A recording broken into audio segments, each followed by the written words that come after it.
పాపం ఏదైనా సరే మళ్ళీ మనలో గనక అది కదలాడితే నువ్వు ప్రభువుకి అప్పగించలేదని అర్థం.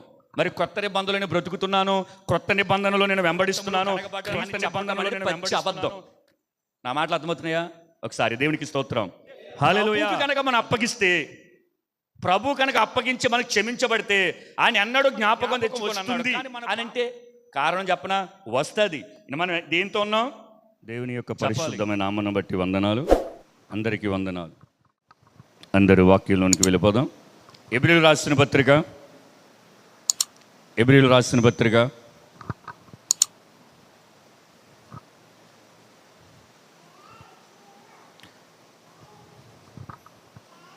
8వ అధ్యాయం 13వ వచనం.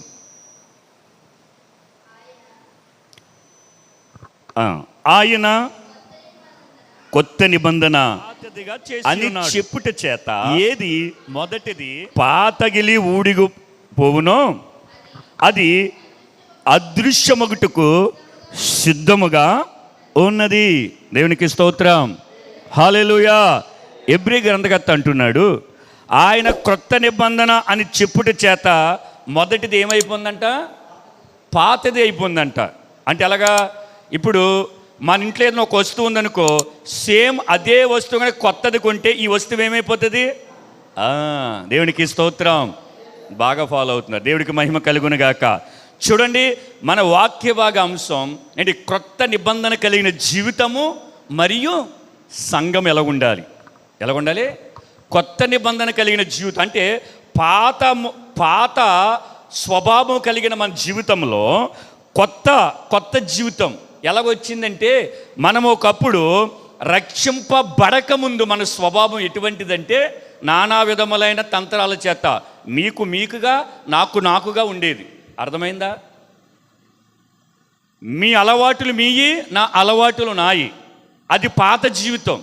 అయితే మనం క్రీస్తును కలిగి, క్రీస్తు రక్తములో కడగబడి, వాక్యమును అంగీకరించి బాప్తిస్మ పొంది మనం కొంతకాలం నడుస్తూ ఉంటుండగా మన స్వభావం మారిపోవాలి. దేవునికి స్తోత్రం. మన మాట మారిపోవాలి, మన అలవాట్లు మారిపోవాలి, మన నడవడిక మారిపోవాలి. అదే కొత్త జీవితం, కొత్త నిబంధనకు అనుగుణమైన జీవితం అన్నమాట. అందుకే ఇక్కడ భక్తుడు అంటున్నాడు, ఆయన క్రొత్త నిబంధన అని చెప్పటం ద్వారా మొదటిది పాతది అయిపోయిందంట. ఏది పాతగిలి ఊడిపోవునో అది అదృశ్యమగుటకు సిద్ధముగా ఉన్నది. ఫుడ్ నోట్లో 4 అనే దానికడ కింద ఏముంది చెప్పాలి? కింద ఏముంది? అదృశ్యమగుట అని ఉంది కదా. కింద నెంబర్ వేసి కింద ఏముంది?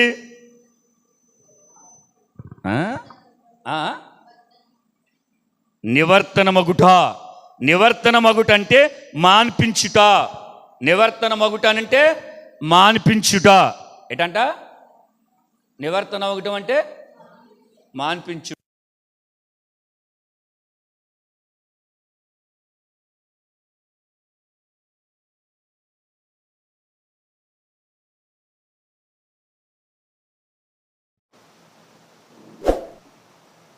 మాన్పించుట తెలుగు అనువాదంలో మాన్పించుట అంటే పాత జీవితములో కలిగిన అలవాటులన్నీ అదృశ్యమైపోవాలి. అర్థమైందా? అదృశ్యమవటం అంటే మాన్పించుట లేదా మానివేయుట. అర్థమైందా? మాన్పించుట లేదా మానివేయుట. నా మాట అర్థమనియా? ఇప్పుడు ఏంటి మనం నేర్చుకునే అంశం? కొత్త నిబంధన కలిగిన జీవితము మరియు సంఘము. చూడండి, ఆ పై వచ్చిన 12 కూడా ఒకసారి చదవండి. నేను వారి దోషముల విషయమై దయ కలిగి వారి పాపములు ఇంకెన్నడూను జ్ఞాపకము చేసుకొనని ప్రభువు సెలవిచ్చెను. చూడండి, ఆయన వారి దోషములు అంటే మన దోషాలు, మన పాపాలు మరెన్నడూ జ్ఞాపకము చేసుకొని అంటున్నాడంటే మనలో పాపం ఉందా లేదా? పాత స్వభావం పాపముకు సంబంధించినది. మనం ప్రభు తెలియనప్పుడు ప్రభు ఎరగనప్పుడు మనము నానా తంత్రముల చేత, నానా అలవాటుల చేత, శరీర కోరికల చేత, శరీర ఇచ్చల చేత, లోక సంబంధమైన ఆశల చేత, లోక సంబంధమైన నడవడిక చేత మనం ఎటు పడితే అటు మరులు గొలపబడి జీవిస్తూ ఉన్నాం. ఒక విధంగా చెప్పాలంటే గాలికి పొట్టు కొట్టుకుపోవున్నట్లుగా మనం ఉన్నాం. అవునా కదా? చెప్పాలి అవును. ఎందుకంటే మనం మాట్లాడిందే వినాలి. ఎవడైనా నేను మాట్లాడిందే వినాలి. నేను మాట్లాడిందే వేదమని కుటుంబంలోనూ, సమాజంలోనూ, ఉద్యోగం చేసే కాడు, సంఘములోనూ రకరకాల విధాలుగా మనం ఉంటాం. ఎందుకంటే పాత స్వభావం అటువంటిది మనకి. అర్థమైందా? అయితే అది అదృశ్యమైపోవాలి. అంటే అది అక్కడ కింద ఉంది కదా, నివర్తనం అవ్వాలంట. నివర్తనం అవ్వాలంటే మానిపించుట లేదా మానివేయుట. అంటే మనం మానివేయుట అనేది జరగాలంటే మొదట ప్రభువు మన దోషములను క్షమిస్తాడా క్షమించడా? పైన చదువారుగా, క్షమిస్తాడంట. క్షమించడా? వారి పాపములు ఇంకెన్నడూ జ్ఞాపకం తెచ్చుకోడంటే అండి. అంటాను ఎన్నడూ జ్ఞాపకం తెచ్చుకోడంటే ఎలా తెచ్చుకోడు తెలుసా? తూర్పుకి పడమరికి ఎంత దూరమో అంత దూరం మన పాపాలు ఆయన ఇసిరేస్తాడంటండి. దేవునికి స్తోత్రం, హల్లెలూయా. మనము గనక మనం ఒప్పుకొని విడిచిపెడితే పరిశుద్ధ గ్రంథం కనికరము పొందుతామని చెప్పింది. అయితే మన పాపములోనే ఉండి కనుక ప్రభువుని అంగీకరిస్తే, మన పాపములు ఉండే కానీ అయ్యా ఈ పాపాన్ని నేను విడిచిపెట్టలేకపోతున్నాను, మానివేయలేకపోతుందని చెప్పేసి కనుక మన ప్రతిరోజు కనుక ప్రభు కనుక అప్పగించగలిగితే ఆయన మన చేతిలో నుండి ఆ పాపాన్ని తీసి, మనలో నుండి ఆ పాపాన్ని తీసి తూర్పుకి పడమరకి ఎంత దూరం అంత దూరం విసిరేస్తాడు. ఇప్పుడు మీలో ఎవరైనా తెచ్చుకోగలరా?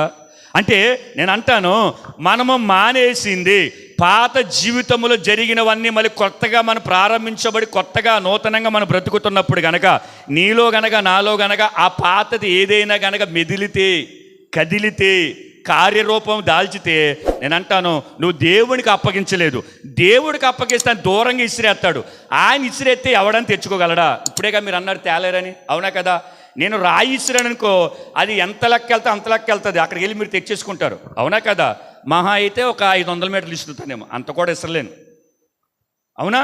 అదే దేవుడు ఇసిరితే కంటికి కూడా కనబడదు రాయ. అర్థమైందా? సముద్రం ఈ దరి నుంచి ఆ దరికి ఇసిరితే అసలు తెచ్చుకోగలమా? అంటే పాపం ఏదైనా సరే మళ్ళీ మనలో గనక అది కదలాడితే నువ్వు ప్రభువుకి అప్పగించలేదని అర్థం. మరి కొత్త నిబంధనలో నేను బ్రతుకుతున్నాను, కొత్త నిబంధనలో నేను వెంబడిస్తున్నాను, క్రీస్తు రక్తములో కడగబడ్డ అని చెప్పటం అనేది పచ్చి అబద్ధం. నా మాటలు అర్థమవుతున్నాయా? ఒకసారి దేవునికి స్తోత్రం, హల్లెలూయా. అర్థమవుతుంది. అంటే ప్రభువుకు కనుక మనం అప్పగిస్తే, ప్రభు కనుక అప్పగించి మనకు క్షమించబడితే ఆయన ఎన్నడూ జ్ఞాపకం తెచ్చుకొని అన్నాడు. కానీ మన పాపం మనకు జ్ఞాపకం వస్తుంది అని అంటే కారణం చెప్పనా? వస్తుంది. మనం దేంతో ఉన్నాం చెప్పాలి. దేంతో ఉన్నాం? శరీరం. ఈ శరీరం పౌలు గారు ఏమన్నాడు?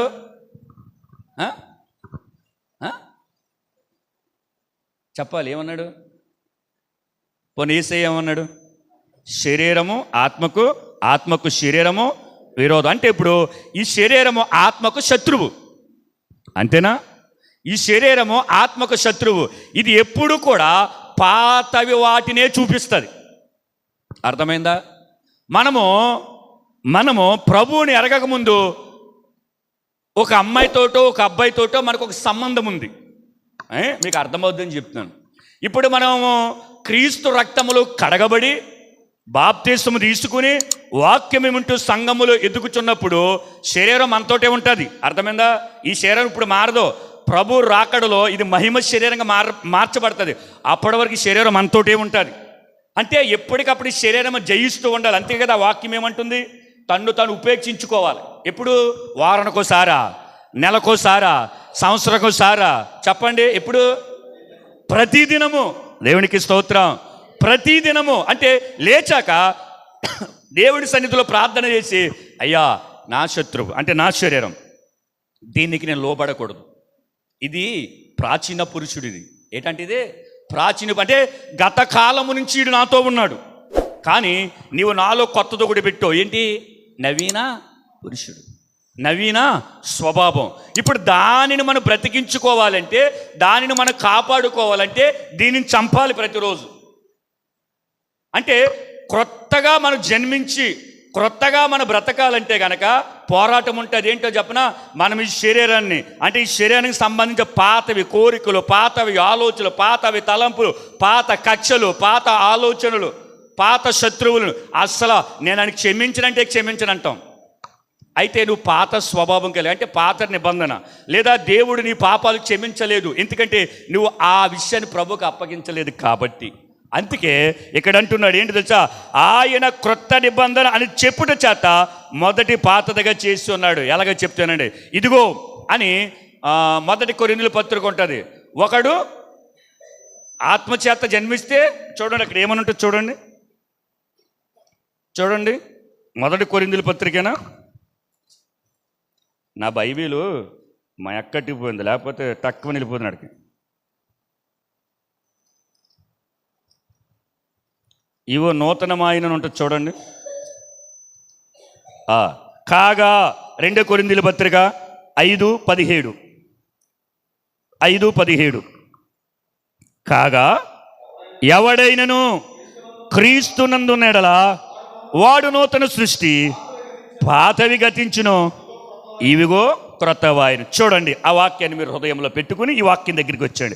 చూడండి, ఆయన క్రొత్త నిబంధన అని చెప్పుడు చేత మొదటి పాతదిగా చేసి ఉన్నాడు కదా. ఇప్పుడు చూడండి, ఇదిగో ఈ వ్యక్తి ఒకప్పుడు పాత స్వభావం కలిగిన వాడు, అయితే నా రక్తము చేత కడిగి ఇప్పుడు నూతన పరిచాను, ఇదిగో కొత్తగా అయ్యాడు, ఇదిగో కొత్తగా అయ్యింది అని పరిశుద్ధాత్మ దేవుడు మన గురించి చెప్పాలి. అయితే అలా చెప్పే పరిస్థితులు ఉన్నాయా మనకి? చెప్పండి, మీకు మీరే పరిచయం చేసుకోండి, నాకు నేనే పరిచయం చేసుకోండి. ఇక్కడ చెప్పినంత మాత్రం నేనేమి గొప్పని కాదు, నేనేమి పరిశుద్ధుడిని ఏం కాదు. అర్థమైందా? చూడండి, దేవుడు అంటుడు ఆయన క్రొత్త నిబంధన చెప్పుట ద్వారా, అంటే చూడండి ఆయన క్రొత్త నిబంధన చెప్పుట ద్వారా. ఇప్పుడు రమేష్ని ఇదిగో రమేష్ నూతనంగా మార్చబడ్డాడు, క్రీస్తులో తిరిగి జన్మించాడు, ఇక పాతవి గతించిపోని ఇవిగో క్రొత్త వాయును అని అంటే వాడిలో క్రీస్తుని గురించి అప్పటి వరకు పరిచయం లేదు కాబట్టి, క్రీస్తు ప్రేమను ఎవరికి చూపలేదు కాబట్టి, క్రీస్తు తత్వాన్ని కనపరచలేదు కాబట్టి అవే ఇప్పుడు ఈ జీవితంలో కొత్తగా కనబడాలి. దేవునికి స్తోత్రం. అవే కనపడాలి ఇంకా చచ్చేంత వరకు, అంతేగాని పాతవి కనిపించకూడదు. అర్థమవుతుందా? పాతవి కనిపిస్తున్నాయంటే నీవు నూతన పరచబడలేదు, నీ జీవితంలో క్రొత్తదనేది రాలేదు, పాతవి గతించిపోలేని అర్థం. అయితే నేను అంటాను, చాలామంది జీవితాలలో ఒకప్పుడు నా జీవితంలో కూడా బైబిల్ పట్టుకుని దేవుడి సన్నిధికి వెళ్తూనే ఉండేవాడిని, కానీ నాలో పాతవి చాలా ఉండేవి. అర్థమైందా? అన్నీ కాదు, కొన్ని. కానీ దేవుడి సన్నిధిలో దేవుడి ఎదుట ఏ ఒక్కటి ఉన్నా వ్యాజ్యంలోనికి వస్తా. తెలుసా నీకు ఆ విషయం? తెలుసా? గలతీ పత్రికలో ఆత్మఫలం ఏమనగానే ఉంటుంది. మొదటి ఏంటి? ప్రేమ, దయాళత్వం, సాత్వికము, దేన మనసు, ఏంటి మంచితనము, ఆశా నిగ్రహం, ఇవన్నీ ఉంటాయి. అయితే అందులో 9 ఉంటాయి. 9లో ఏదో ఒకటి ఉంటే చాలు కాదు, 9 ఉండాలి. అర్థమైందా? అంటే ప్రేమలో ఇవన్నీ ఇంక్లూడ్ అయి ఉంటుంది. ఫలమేమనగా ఫలములు కాదు, ఒకటే ఏకవచనమది. ఫస్ట్ ప్రేమ అని ఉంటుంది, ఆ ప్రేమలో ఇవన్నీ ఉంటాయి. అర్థమైందా? ఏదో ఒకటి ఉందిలే అని అనుకుంటే, ప్రేమ ఉంది అని అనుకుంటే మరి ఆశా నిగ్రహం కూడా ఏంటి చెప్పాలి. ఇప్పుడు దావీదు మహారాజు అన్నాడు, దేవుని చాలా ప్రేమిస్తాడు. దినముకు ఎన్నిసార్లు? 3 మార్లు ప్రార్థన చేసేవాడు, అవునా? కానీ బెత్షెబా విషయంలో పడిపోయాడు. కారణం ఆశా నిగ్రహం లేదు. అర్థమైంది ఇప్పుడు మీకు? కాబట్టి దేవుని ప్రేమ కనుక మనలో సమృద్ధిగా నింపబడితే ఇవన్నీ ఆటోమేటిక్గా అవన్నీ పనిచేస్తూ ఉంటాయి. దేవునికి స్తోత్రం. అర్థమయ్యా? క్రొత్త నిబంధన కలిగిన జీవితం అంటే ఎలా ఉండాలో అప్పుడు మనం 4 అంశాలుగా మనం ధ్యానించుకుందాం. ఓకేనా? ఇది మీకు అర్థమైందా? అంటే ఒక వ్యక్తి గురించి కనుక ప్రజలు కానీ పరిశుద్ధాత్మ దేవుడు కనుక ఇదిగో నేను కొత్తదని చెప్తున్నానంటే వీడిలో పాతయన్నీ పోని అని అర్థం. ఇప్పుడు కొత్తగా మాట్లాడుతున్నాడు రా అని అన్నాడనుకో, ఇప్పుడు ఏంటి? పాతగా మాట్లాడని పోయినని అర్థం. అవునా? వీడు కొత్త స్థలానికి వచ్చాడరా అంటే దేవుడు మందిరానికి వచ్చాడరా అంటే వీడు సారా కొట్టుకు వెళ్తాం మానేసాడని అర్థం. ఇక్కడ ఉంది కదా వాక్యం, ఏంటి? అదృశ్యమగినట్లుగా, అంటే కింద మాన్పించేదిగా లేదా మానివేసేదిగా అని ఉండాలి. అంటే మనల్ని గురించి దేవుడు సాక్ష్యం ఇస్తే దేవుడు మనం ప్రేమించి ప్రాణం పెట్టాడు కాబట్టి, సంఘంలో చేర్చబడ్డాము కాబట్టి ఏది కూడా మనలో పని చేయకూడదు. ఒకవేళ పని చేస్తుందంటే, నేను చాలాసార్లు చెప్తున్నాను, నువ్వు క్రైస్తవుడిగా బ్రతకడ కంటే చచ్చిపోతాం చాలా బెటరు. మీరైనా నేనైనా. ఎందుకంటే తెలుసా, ఎవరిని నమ్మించడానికి, ఎవరిని మోసం చేయడానికి, ఎవరిని మెప్పించడానికి? మనుషులు మెప్పించవచ్చు, మనుషులు మోసపరచవచ్చు, మనుషులు మభ్యపెట్టవచ్చు. దేవుడిని మభ్యపెడతామా? దేవుడు మోసం చేయగలుగుతామా? యోబు అంటాడు, దేవుడు చేయి పట్టుకుని నువ్వు చేసేది ఏంటని దేవుడిని ఎవడ అడగగలడు? అర్థమైందా? అడగలేడు. ఎందుకంటే ఆయన స్వయంభవుడు, ఆయన ఎవరో కలుగు చేయలేదు. అంటే సార్వభౌమ అధికారం కలిగిన దేవుడేనా అంటే ప్రతి దాని మీద ఆయనకి అధికారం ఉంది. మనకి ఎవరి మీద అధికారం ఉండదు. మనకు మన భార్య మీద అధికారం ఉంటుంది. పక్కోడి భార్య మీద అధికారం ఉంటుందా చెప్పండి? ఉండదు. మన పిల్లల మీదే మనకి అధికారం ఉంటుంది. పక్కోడి పిల్లల మీద అధికారం ఉంటుందా? ఉండదు. మన తల్లిదండ్రులు అంటే మన పిల్లల్ని హెచ్చరించే విషయంలో అందుకులే వాళ్ళ అమ్మ నాన్న చూసుకుంటారు, మళ్ళీ ఏదంటే మన మీద గొడవ కొత్త అంటే వాళ్ళకి అధికారం లేదు. కానీ దేవునికి సర్వ సృష్టి మీద అధికారం ఉంది. దేవునికి స్తోత్రం, హల్లెలూయా. అంత గొప్ప దేవుడి కలిగి ఉన్న మనలో ఆయనకి మించినవి మనకి ఎందుకు? ఆయన వద్దనుకున్న మనకి ఎందుకు చెప్పండి? చెప్పాలి. క్రొత్త నిబంధన కలిగి అంటే క్రొత్తగా మన జీవితమును క్రీస్తులో ప్రారంభించిన తరువాత మనం ఎందుకు వాటిని విడిచిపెట్టలేకపోతున్నాం? పాత నిబంధనలు ఎలా జరిగేదో తెలుసా? కంటికి కన్ను, పంటికి పన్ను, దెబ్బకి దెబ్బ. ఏంటి, ఒకవేళ ఆయన చంపితే శవానికి శవం. అది పాత నిబంధనలో జరిగినది. అవునా? కానీ మనము క్రీస్తు యొక్క రక్తములో కడగబడిన తర్వాత ఇప్పుడు అవి మనలో పని చేయకూడదు. కానీ ఈరోజు చాలా మందిలో పనిచేస్తున్నా లేవా? వాడితో నేను అస్సలు మాట్లాడను. ఏంటిది? పాత స్వభావం. మరి నువ్వు కొత్తగా జన్మించింది ఏది? అరే చక్కగా వాక్యం చెప్తావు కదా, మర్మాలు చెబుతావు కదా, దేవుడి కొరకు పరిచర్య చేస్తావు కదా, సువార్త చేస్తావు, అన్నీ బాగా ఉంటాయి. కానీ ఆ స్వభావం దగ్గరికి వచ్చేటప్పటికి మాత్రం ఏంటి అంటా ఉంటారు కదా, రెండో వాడు లేచాడు అంటారు కదా, అది ఉంది. ఎందుకంటే చెప్పనా, అన్నీ చేయగలుగుతాం దేవుని కొరకు, మన శరీరాన్ని మనం కంట్రోల్ చేసుకోలేం. అందుకే పౌలు చంపేయండి. ఏంటి? శరీరెచ్చలను చంపేయండి. ఎవడికి తెలుసు ఎవడలో ఏముందో? చెప్పండి. ఎవడికి తెలుసు ఎవడలో ఏముందో? కానీ పరిశుద్ధాత్మ దేవుడు కనుక వాక్యము చేత నన్ను హెచ్చరించినప్పుడు, అరే పాత జీవితంలో ఉన్నప్పుడు నాలో కొన్ని ఉన్నాయి. ఇప్పుడు పరిశుద్ధ గ్రంథాన్ని పట్టుకుని నేను ప్రభు మందిరానికి వెళ్తున్నప్పుడు కూడా ఏదో ఒకటి నాలో మిదులుతుంది. ఇది నా భర్తకి, నా భార్యకి, నా పిల్లలకి తెలియదు, కానీ పరిశుద్ధాత్మ దేవునికి తెలుసు. కాబట్టి వీటిని నేను అదృష్టం చేసేయాలి, అంటే దీన్ని నిర్యుక్తం చేసేయాలి, అంటే దీన్ని మానేయాలి, దీన్ని వదిలిపెట్టాలి అని మనం ఒక ఆలోచన కలిగి ఉండాలి. అలా లేకుండా ఎవరికి కనబడతలేదులే నా పాత జీవితం, ఎవరికి కనబడతలేదే నా పాత జీవితం అని అనుకుని గనక ఇదే జీవితాన్ని కొనసాగించుకుంటూ వెళ్ళిపోతూ ఉంటుంటే గనక ఒక రోజున మధ్యాకాశానికి వెళ్ళే రోజు వచ్చినప్పుడు గనక తీర్పులో నిలబడితే, మధ్యాకాశాన్ని మనం వెళ్ళాం, విడబడిపోతాం. ఇక్కడ పరిశుద్ధులు ఎత్తబడతారు. అర్థమైందా? అప్పుడు ఏంటి పరిస్థితి చెప్పండి? ఎవరి కొరకైతే మన నటనా జీవితం కలిగి, అరే నాలో నీ లోపం బయటికి వెళ్తే ఆడు నన్ను ఎక్కడ వదిలేస్తాడు, ఈయన నన్ను ఏమంటాడు, ఏళ్ళేమంటారు అని నువ్వు ఎవరి కొరకైతే ఆ పాత స్వభావాన్ని దాచుకుని మెచ్చలావో, రేపొద్దున నా ప్రభు తీర్పులో నిలబడినప్పుడు గనక వాళ్ళెవరో మనకి సాయి రారండి. వస్తారా? రారు. మరి అదే నేను అంటున్నాను, అక్కడకు రాని వాటి విషయం మనకి ఎందుకు అంత ఆతృత? రేపొద్దున ప్రభు దగ్గర మనం నిలబడినప్పుడు మన పక్షాన్ని నిలబడేవాడు అక్కడ ఉండడు. అలాంటప్పుడు వాళ్ళ కొరకు ఎందుకు మన ఆత్మ జీవితాన్ని పాడు చేసుకోవాలి? అర్థమవుతున్నాయా? రమేష్ కొరకు నేను బైబిల్ని వదిలేస్తాను అని అనుకున్నాం. రేపొద్దున ప్రభు దగ్గర నిలబడదా రమేష్ వచ్చి నా పక్కన, అయ్యా నేనే వదిలేమన్నా నేను చెప్పడు. ఎందుకో చెప్పనా, ఆడో పక్క కాలిపోతూ ఉంటాడు, నేనో పక్కన కాలిపోతూ ఉంటాను. అందుకే మనము మన జీవితంలో గనక ఏంటి కొత్త నిబంధన కలిగే జీవితం జీవించాలంటే, అంటే కొత్తగా జీవించాలంటే, ఇతరులకు మనం కొత్తగా కనబడాలంటే, నేను చెప్తాను, మనమంటే ఇష్టం లేని వాళ్ళకి ఎప్పుడు మనం బ్యాడ్గానే కనబడతాం. అర్థమైందా?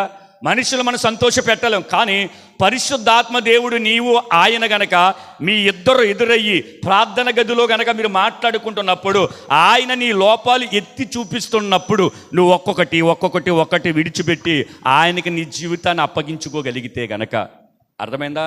చూడండి, ఎప్పటి వరకు మనల్ని ఎవరెవరైతే ఏమన్నారో మరలా వాళ్ళతోటి తిరిగి శబాష్ అనిపిస్తాడు. దేవునికి స్తోత్రం, హల్లెలూయా. అందుకే బైబిల్ ఏం చెబుతుంది? నిషేధించిన రాయే తలకు మూలరాయను. మనల్ని ఎవరైతే నిషేధిస్తారో, మనల్ని ఎవరైతే తునీకరిస్తారో, మనల్ని ఎవరైతే చీగొడతారో, మనల్ని ఎవరైతే ఇది పనికిరానుడు అంటాడో అటువంటి వారి ఎదుట దేవుడు మనల్ని వాడికి తలగా ఉంచుతాడు. అది ఎప్పుడంటే చెప్పనా? మనం దేవునికి ఇష్టమైనప్పుడు. దేవుడికి స్తోత్రం. ఆయన వాక్యానుసారంగా సరి చేసుకుంటున్నప్పుడు, ఆయన వాక్య ప్రకారంగా బ్రతుకుతున్నప్పుడు, ఆయన వాక్యానుసారంగా మన జీవితంలో మార్పులు చేసుకుంటున్నప్పుడు మాత్రమే. దేవుడికి స్తోత్రం. చూడండి, కొన్ని వచనాలు మీకు చూపిస్తాను. క్రొత్త నిబంధన కలిగిన జీవితం జీవిస్తున్నప్పుడు ఏమేమి చెయ్యాలి మనం? చాలా ఉన్నాయి, కొన్ని చెప్తాను. చూడండి, మత్తయి రాసింది జాగ్రత్తగా మీరు వినండి, కావాలంటే నోట్ చేసుకోండి. దేవునికి స్తోత్రం. మత్తయి 18 వచ్చేయండి.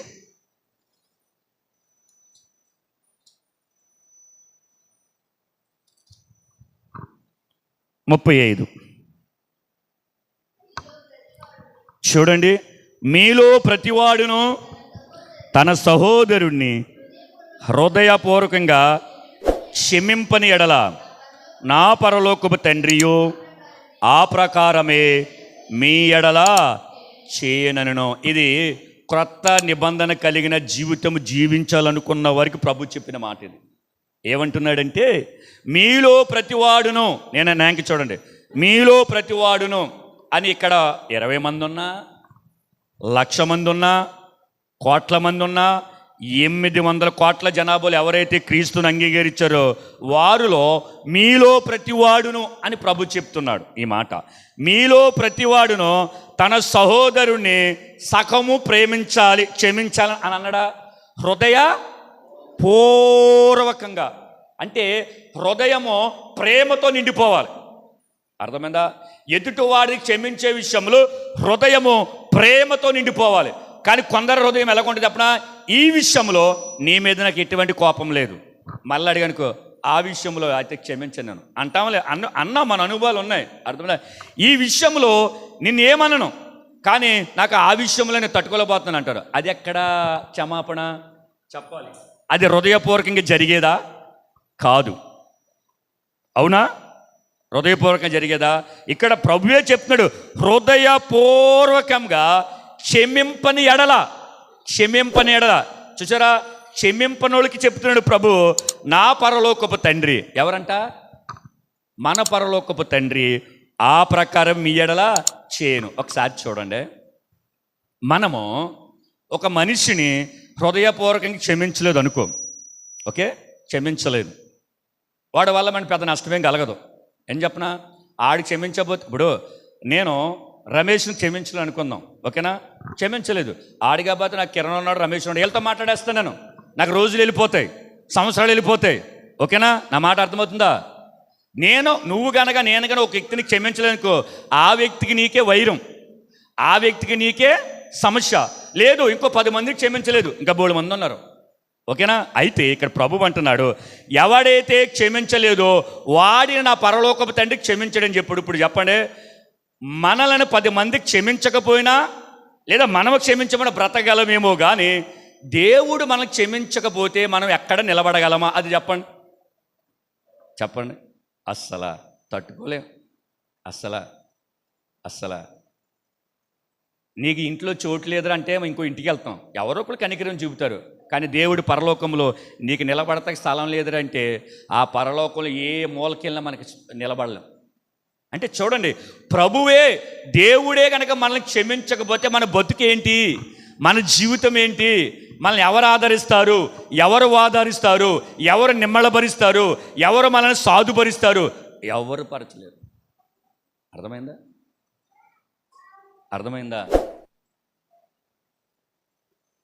నేను మిమ్మల్ని ప్రేమించకపోతే తర్వాత ఎవరో కూడా వచ్చి ప్రేమిస్తారు. ఒకళ్ళకపోతే ఒకళ్ళు ప్రేమిస్తారు మనుషులు. కానీ దేవుడు రే నేను క్షమించునంటే మనల్ని ఈ భూ ప్రపంచంలో ప్రజలందరూ నేను నీ వెనకాల ఉన్నామన్నా కానీ మనకు ఆదరణ కలగదు. ఎందుకు? వీళ్ళందరినీ కట్టగలిపి ఒక చోట వేసేసేవాడే క్షమించలేదు నన్ను, ఇంకేళ్ళు క్షమిస్తే ఏంటి, క్షమించకపోతే ఏంటి? అంతేనా? మనము ఒక ఉద్యోగం చేసే దగ్గర ఆ యజమానికి నష్టం చేకూర్చాం, కానీ దానికి సంబంధం లేని వ్యక్తి మనం క్షమించడానికి మనకేం సమాధానం దొరుకుతుందా? మనం ఎవరికైతే నష్టం చేసో ఆ వ్యక్తి మనం క్షమించాలి. ఇప్పుడు మనల్ని ఎవరైతే క్షమించమని చెప్పాడో యేసయ్య ఆ మాట ప్రకారం మనం ఇతరులకు క్షమించాలి. ఇతరులు మనకు క్షమించలేదనుకో హృదయపూర్వకంగా దేవుడే మనకు క్షమించాడంట. ఎందుకు ఈ విషయాలు జరిగిందంటే ఒకసారి పేతురు ప్రభు దగ్గరికి వెళ్ళి అయ్యా ఏం చెప్పాను. ఆ 21 చూడండి, చదవాలి. 21 చదవాలి. ఆ సమయమున పేతురు ఆయన వద్దకు వచ్చి, ప్రభువా, నా సహోదరుడు నా ఎడల తప్పిదము చేసినడలా నేను ఎన్ని మారులు అతనికి క్షమింపవలను? 7 మారులు మట్టుగా. చూడండి, పేతురు వచ్చి ఏమని అడుగుతాడంటే, ప్రభువా, నేను ఎవడి ఎడలైనా తప్పుదం చేస్తానడా, ఎవడైనా నా ఎడల తప్పుదం చేస్తానడా చెప్పండి. ఎవడైనా నన్ను తిట్టాడు అని తెలిస్తే, ఎవడైనా నా గురించి చెడ్డగా మాట్లాడాడు అని తెలిస్తే, ఎవడైనా నన్ను కొడతానన్న మాట తెలిస్తే, ఎవడైనా నా మీద పగ పెట్టుకున్నాడని తెలిస్తే, నేను వెళ్ళాను కొట్టేనా, నేను వెళ్ళాను తిట్టేనా, నేను వెళ్ళాను చంపేనా అని అన్నాడా? ఎన్నిసార్లు క్షమించాలని అడిగాడా? ప్రభుని అడిగాడు. ప్రభు అంటాడు 7 మార్లు కాదు 77 మార్లు మట్టికి అంటాడు. అంటే ఎల్లప్పుడూ చెప్పాలి, ఎల్లప్పుడూ క్షమించాలని అర్థం. అంటే ఎల్లప్పుడు అంటే చెప్పరమ్మా, ఎల్లప్పుడు అంటే అది మీకు ఇంకా అర్థమని చెప్తున్నాను. నేను మిమ్మల్ని ఏదో అన్నాననుకో అప్పుడు క్షమించాలి, మళ్ళీ ఏదో అన్ననుకో మళ్ళీ క్షమించాలి. అలాగా నా నోటి దూల వల్ల, నా నోటి దురద వల్ల నేను ఏదైనా మిమ్మల్ని అంటే మీరు ప్రభు నమ్ముకొని పెట్టాలో నమ్ముకొని అని అర్థం. ఒకవేళ నేను మాటికి దూషిస్తానుకో, ఎన్నిసార్లు దూషిస్తాడు, దినమునకు 1000 సార్లు దూషించడుకో 1000 సార్లు క్షమించమని అర్థం. ఎవరో క్రీస్తు రక్తములో కడగబడి క్రొత్త నిబంధన కలిగిన జీవితం జీవిస్తున్న వారు చేసే పని. అదే పాత నిబంధన కలిగి పాత స్వభావం కలిగితే కొడితే కొట్టే, తిడితే తిట్టే, ఏతే ఏసే, అంతేనా? రక్తానికి రక్తం. కానీ మన జీవితం అది కాదుగా. మన క్రొత్త నిబంధన కలిగిన వారు అంటే క్రీస్తు స్వభావం కలిగిన వారు. కాబట్టి పేతురు అడుగుతున్నాడు, ఎవడైనా నా ఎడల తప్పిదము చేస్తే, ఎవడైనా నాకు నష్టం చేస్తే, ఎవడైనా నా కొంప కూల్చేస్తే, ఎవడైనా నా ఆస్తి దొంగిలిస్తే, ఎవడైనా నన్ను నష్టపరిస్తే నేను క్షమించాలా వద్దా? ఒకవేళ క్షమిస్తే 7 మారులా అని అంటాడు. 7 అంటే బైబిల్కి పరిపూర్ణమైన సంఖ్య అని ఉందిలే, దాని కూడా మనకి వద్దు. అయితే దేవుడు అన్నాడు, అరే బాబు 7 మారులు కాదు 77 మారులు. ఒక వ్యాఖ్యానం ఎలాగుంటుందంటే 77 మారులు అని అంటే మనిషి ఆయుషే ఇంచుమించు 70-75, అతికి బలం 85. అంటే మనం బ్రతికినంత కాలం క్షమిస్తూ ఉండాలంటే అర్థం. దానికి అర్థమైందా? ఇది జరుగుతుందా చెప్పండి? ఇది జరుగుతుంది ఎవరు చెప్పనా? ఎవరికే? క్రీస్తు రక్తములో కడగబడి పాతవి విడిచిపెట్టి క్రొత్త నిబంధన కలిగిన జీవితం జీవిస్తున్న వాడికి సాధ్యము. దేవునికి స్తోత్రం, హల్లెలూయా. అలాగ జీవించేవారు ఎవరైనా ఉన్నారంటే ఏళే. అలా కాకుండా పగ పగే, ద్వేషం దేశమే, శత్రుత్వమే. ఏంటి? ఇక్కడ మాట అక్కడ మాట ఇక్కడ, ఇవన్నీ గనక మనలో ఉంటే గనక యేసు ప్రభుల వారు అంటున్నాడు, నా పరలోకపు తండ్రి నిన్ను క్షమించడు. అంటే ఎవరు? నిన్ను నన్ను నిర్మించినవాడు, నిన్ను నన్ను సృజించినవాడు. మనము పుట్టకముందే మనం ఎవరి దగ్గర ఉన్నాం? భక్తుడు అంటాడు, నేను నీ యొద్ద ఉంటేనే ప్రధాన శిల్పినే ఉంటేనే కొన్ని మాటలు ఉంటాయి. ఎప్పుడైనా చదివారా? అంటే అనుదినం ఆయన దగ్గర ఉన్నాడంట. అంటే మనము కణమగా ఉద్భవించక ముందే మనం ఎక్కడున్నామంటే దేవుని ఆలోచనలో మనం ఉన్నాం కదా. ఏంటి? ఇప్పుడు ఇక్కడికి వచ్చిన తర్వాత అమ్మా నాన్న, కానీ మనకంటే మన తల్లిదండ్రుల కంటే ముందే, మన రక్త సంబంధికులంటే ముందే మనకు ఒక బంధువు ఉన్నాడు. ఆయన పేరు ఆపత్కాలంలో ఆదుకునే బంధువు ఆయన. దేవునికి స్తోత్రం. ఇప్పుడు ఆయన దగ్గరికి వెళ్ళిన తర్వాత అంటే మనం అక్కడి నుంచే వచ్చాం. ఏంటి? అక్కడి నుంచే వచ్చాం, అక్కడికే వెళ్తాం. అక్కడికి వెళ్ళిన తర్వాత మన అడ్రస్ ఏదైతే ఉందో అక్కడికి వెళ్ళిన తర్వాత ఆయన నువ్వెవడవో నాకు తెలియదు అని అంటే ఏంటి పరిస్థితి? ఎక్కడికి వెళ్తాం చెప్పండి? పెద్ద సిటీలో మన బంధువు, నేను ఎక్కడో హైదరాబాద్లో ఉన్నాను, వచ్చేయండి అన్నామనుకో, ఏ రమేష్ పూజ వచ్చిందని స్విచ్ ఆఫ్ చేస్తే ఏంటి పరిస్థితి? ఎక్కడికి వెళ్తారు? హుస్సేన్ సాగర్లోకి వెళ్ళి కూర్చుంటారు, అంతేనా? పరలోక రాజ్యం వెళ్ళిన తర్వాత ఆయన నువ్వెవరో తెలియదు అని అంటే ఏంటి మన పరిస్థితి? చెప్పండి. అక్కడ ఆయన తెలియదంటే ఇంకోటి ఉంది అడ్రస్, ఇంక అదే అంటే ఒక అడ్రస్ మిస్ అవుతుంది, ఇంకోటి ఉంది, అది తప్ప ఇంకెక్కడికి ఎవడు వెళ్ళడు. ఎందుకు? రెండు మార్గాలు, రెండు దారులు, ఒకటి పరలోకం, ఒకటి నిత్య నరకాగ్ని. పరలోకంలో స్థలము లేనివాడికి నిత్య నరకంలో స్థలం ఉంటుంది, అర్థమైందా? నిత్య నరకాగ్నిలో స్థలం లేనివాడికి పరలోకంలో స్థలం ఉంటుంది. ఈ రెండే మన జీవితంలో గుర్తుంచుకోండి. ఎవడు వెళ్తాడంటే నిత్య నరకాగ్నికి పాత స్వభావం కలిగిన వాడు. పరలోక రాజ్యం ఎవడు వెళ్తాడంటే కొత్త నిబంధన కలిగి జీవితం జీవిస్తున్నవారు. చూడండి, మనం మొదటగా కొత్త నిబంధన కలిగి జీవితం జీవించాలంటే కనుక మనం ఏం చేయాలంట? క్షమించాలి. ఎవరిని? ఇష్టమైన వాళ్ళ, మన బంధువుల? అబ్బాబ్బా అలా కుదరదు. అందరినీ క్షమించాలి, ప్రతి ఒక్కరిని క్షమించాలి. వారు క్రీస్తుని ఎరగనవారా, ఎరిగినవారా, మతోన్మాదులా, నాస్తికులా, అసలు క్రైస్తవుడిగా క్రీస్తును కలిగిన నీ ఎదుట ఎవరున్నా వారిని క్షమించాలి. ఇది అసలు విషయం, అర్థమైందా? వాళ్ళు ఎవరైనా సరే, నీ ఇంటి వారిని ఎలాగైతే క్షమిస్తావో నీ పొరుగువారిని అంతా అలాగే క్షమించాలి, అర్థమైందా? నువ్వు ఎవరినైతే హృదయపూర్వకంగా ఇష్టపడతావో ఇతరులను కూడా అలాగే ఇష్టపడాలి, క్రీస్తు ప్రేమను బట్టి. అంటే హృదయపూర్వకం అన్నమాట. అంటే మన ఇంటి వారికి అనుకో మనం ఒకలాగా మాట్లాడతాం, ఒకలాగా ప్రేమిస్తాం, ఒకలాగిస్తాం. మనకు అక్కర్లేని వారిని ఇదిగో అని అరాకొర ఇస్తాం, సరిగా మాట్లాడడం, సరిగా పరామర్శించాం, సరిగా వాళ్ళ దగ్గర టైం స్పెండ్ చేయం. నేననేది చెప్పిన, క్రీస్తు రక్తములో కడగబడి కొత్త నిబంధనలు చేర్చబడ్డ మనము మన ఇంటి వారిని ఎలాగైతే ప్రేమిస్తామో మనము దరిద్రులను కూడా అలాగే ప్రేమించాలి. ఇది అవుతుంది అంటారా? అవుతుంది అనాలి, మీరు అనండి. అవుతుంది, అవదా?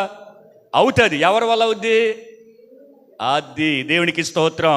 క్రీస్తు రక్తములో కడగబడి ఇగో పాతవి గతించిపోని కొత్తవి నూతనము అనే వారికి జీవితంలో జరుగుతాయి. దేవునికి స్తోత్రం. మొదటిదేంటి? హృదయపూర్వకంగా క్షమించాలి. ఎలాగా? ఎల్లప్పుడూ క్షమించాలి. కొందరు ఆ వ్యక్తి మీద నాకు ఎటువంటిది ఏమీ లేదంటాడు, కానీ ఎదురవుతే మాట్లాడ్డు, అర్థమైందా? ఇప్పుడు ముక్కు మోకం తేలినకో మనకెందుకండి, మనం మాట్లాడతామా? దారి అంటే హిందీ వాళ్ళు దుప్పట్లు అమ్ముతూ ఉంటారు, బైబిల్ మాట్లాడమంది మన బోకి ఆకేసి మాట్లాడతామా? అది కదా. ఒకప్పుడు పరిచయం ఉంది, ఒకప్పుడు కలిసి నడిచాం, కానీ ఏదో పరిస్థితుల వల్ల మనం వేరుపరచబడ్డాం. అది దేవుడి పరిచయ నిమిత్తమో సువార్త నిమిత్తం సంథింగ్. కానీ ఇప్పుడు కొత్త ప్రదేశంలో వారికి మనకు తారసపడ్డప్పుడు అసలు మాట్లాడాలి వద్దా? మాట్లాడతా లేదు అంటే వాడు బైబిల్ పట్టుకున్నాడు, మనము బైబిల్ పట్టుకున్నాం, వాడు ప్రభుని ప్రకటిస్తాం, మనం ప్రకటిస్తున్నాం, కానీ మనం మాట్లాడం. అంటే ఎప్పుడో ఆడుతో మనం ఆ వ్యక్తితో కలిసి తిరిగిన రోజుల్లో కొన్ని జరిగినాయి, అవి గుండెల్లో ఉండిపోని పాతవి. నేను అంటాను, నువ్వు ఆ వ్యక్తికి మేలు చేయకపోయినా పర్వాలేదు. ఒక విధంగా చెప్పాలంటే ఆ వ్యక్తి గురించి నువ్వు మంచిగా మాట్లాడకపోయినా పర్వాలేదు, కానీ ఎక్కడ చెడ్డగా మాట్లాడకూడదు, ఎక్కడ చెడ్డగా ప్రచురపరచకూడదు, ఎక్కడ చెడ్డగా చిత్రీకరించకూడదు. అలాగ చిత్రీకరిస్తే కనుక నీ జీవితం మారలేదు అని అర్థం, లేదా నా జీవితం మారలేదు అని అర్థం.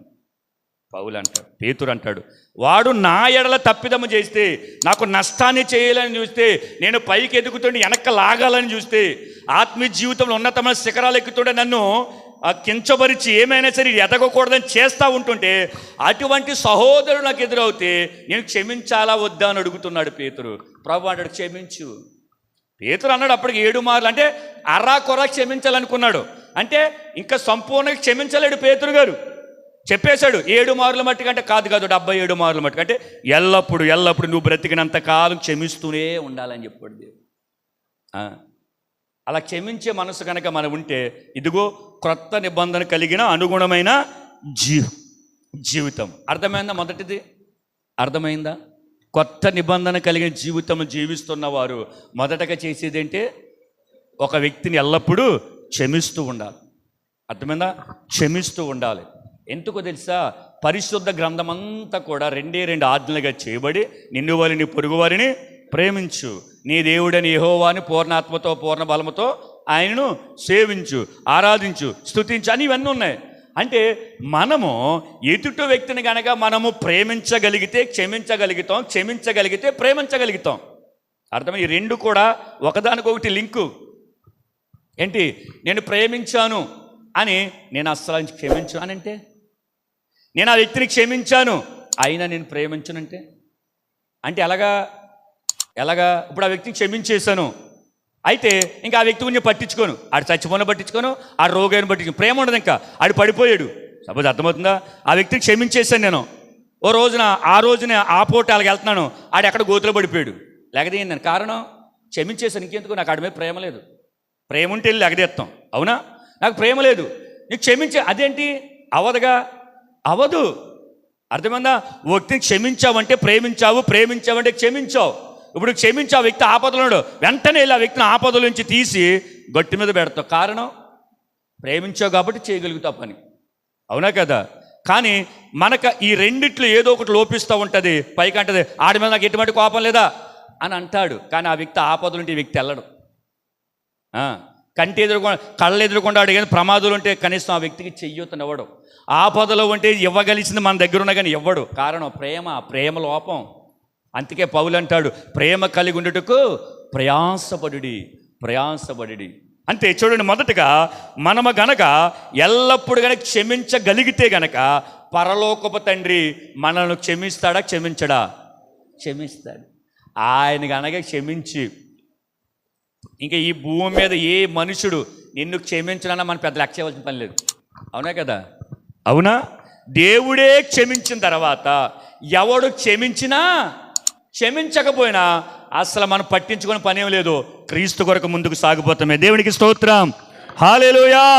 చూడండి, ఇంకోటి లోకా పుస్తకం చూడండి. లోకా రాసిన 10వ అధ్యాయం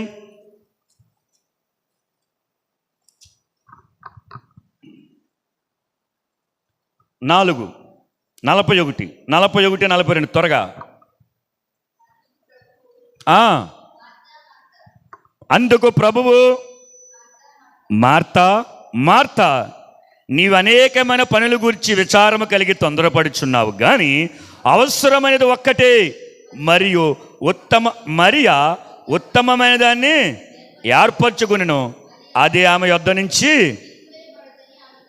తీసివేయబడదని ఆమెతో చెప్పు. చూడండి, ఇక్కడ చదివిన దాంట్లో క్రీస్తు కొరకు లేదా క్రీస్తు నిమిత్తం లేదా ప్రతిరోజు క్రీస్తు ఒక స్వరాన్ని వినాలి. అది ఉత్తమమైనది. అర్థమైందా? అది ఉత్తమమైనది. ఎలాగంటాం? దేవుడు మాట్లాడతాడా అంటే మాట్లాడతాడు. ఎలా మాట్లాడతాడు? వాక్యం ద్వారా మాట్లాడు. మనం లేచి ప్రార్థన చేసి పరిశుద్ధ గ్రంథాన్ని తీస్తే దేవుడు మనతో మాట్లాడతాడు. దేవునికి స్తోత్రం. ఏది ఉత్తమమైనది తెలుసా? నీ జీవితంలో, నా జీవితంలో ఉదయకాలంలో పరిశుద్ధ గ్రంథాన్ని తీసి దేవుడి వాక్యాన్ని కనుక మనం ధ్యానిస్తున్నప్పుడు మనతో దేవుడు మాట్లాడుతున్నాడు అన్న విషయం కనుక మనకి తెలిస్తే, ఇదిగో నీ జీవితంలో అది ఉత్తమమైనది. ఏంటంట? నీ జీవితంలో, నా జీవితంలో అది ఉత్తమమైనది. చూడండి, ఇక్కడ అంటున్నాడు యేసు ప్రభులు వారు, అందుకు ప్రభువు, మార్తా, నువ్వు అనేకమైన పనులు పెట్టుకున్నావు. చూడండి 38లో నేను చదువుతాను. చూడండి 38 వచ్చిన, అంతటా వారు ప్రయాణమే పోవచ్చుండగా ఆయన ఒక గ్రామములో ప్రవేశించెను. మార్త అని ఒక స్త్రీ ఆయన తన ఎంతగా మరియా చేర్చుకుందా, మార్త చేర్చుకుందా? మరి మార్త ఏంటి పనిలో పడిపోయింది? నాయంగా చూడండి, మార్త ఇంట చేర్చుకుంది యేసుప్రభు శిష్యులని, ఓకేనా? కానీ యేసయ్య ఇంటిలోనికి వచ్చి యేసయ్య ఇంటిలోని కూర్చుని ఉత్తమమైన వాడు అక్కడుంటే ఈమె అనేకమైన పనులు పెట్టుకుంది. అంటే యేసుప్రభుని ఆమె విస్మరించిందని కాదు, మంచి భక్తి కలిగిన ఆవిడే. కానీ ఆయనను ఇంట్లో కూర్చోబెట్టి ఆమె అనేకమైన పనుల్లో బిజీ అయిపోతే మరియా ఆయన పాదాల దగ్గర కూర్చుంది. ప్రభు అంటాడు, ఏమి ఉత్తమమైనది అంటే చూడండి, ఆయన చెప్పే బోధ, ఆయన మాటలు వినడానికి ఆయన పాదాల దగ్గర కూర్చుంది. ఏ కారణం అంటే యెహోవా ఉత్తముడని రుచి చూసి తెలుసుకోండి. అర్థమైందా? రుచి చూసి అంటే ఎలాగా?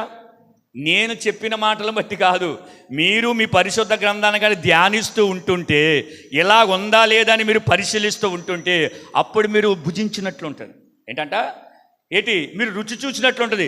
ఎప్పుడైతే ఆ రుచి మీ నాలుకకి తగులుతుందో అప్పుడు ఆ వంటే తింటారు. అంతకుమించి ఇంకేదైనా తింటారా లేదా? ఇప్పుడు 10 రకాల కూరలు పెట్టారనుకో, 10 రకాలు సూపర్, కానీ ఈ నాలుకకి ఏదో ఒకటి నచ్చుతుంది. నచ్చదా? 10 సూపర్ అండి, 10 సూపర్. 10 విడివిడిగా పెడితే అన్ని అద్భుతాలు, కానీ 10 ఒక చోట పెట్టినప్పుడు ఏదో ఒకటి ఖచ్చితంగా ఇది పసిగడుతుంది. అంటే ఏది ఈ నాలుక రుచికరమైందో పసిగడుతుంది. అలాగ మన జీవితంలో విస్తారమైన పనులున్నా, అనేకమైన పనులున్నా, ఆర్థిక పరిస్థితులున్నా, అప్పులు ఊబున్నా, అనారోగ్యం ఉన్నా, ఆదరించేవారు లేకపోయినా, వీటిలన్నిటి మధ్యన ఉత్తమమైన వాడు ఒకడున్నాడు. దేవునికి స్తోత్రం. ఆయన గనక నువ్వు ఎరిగితే, ఆయన గనక రుచి చూస్తే, ఆయన గనక ఆస్వాదించగలిగితే ఆయన పాదాల దగ్గరే కూర్చుంటాం మనం. దేవునికి స్తోత్రం. హల్లెలూయా. అంతేగాని ప్రార్థనకి సమయం అయిపోతున్నప్పుడు అటోకడుగు ఎయిరు.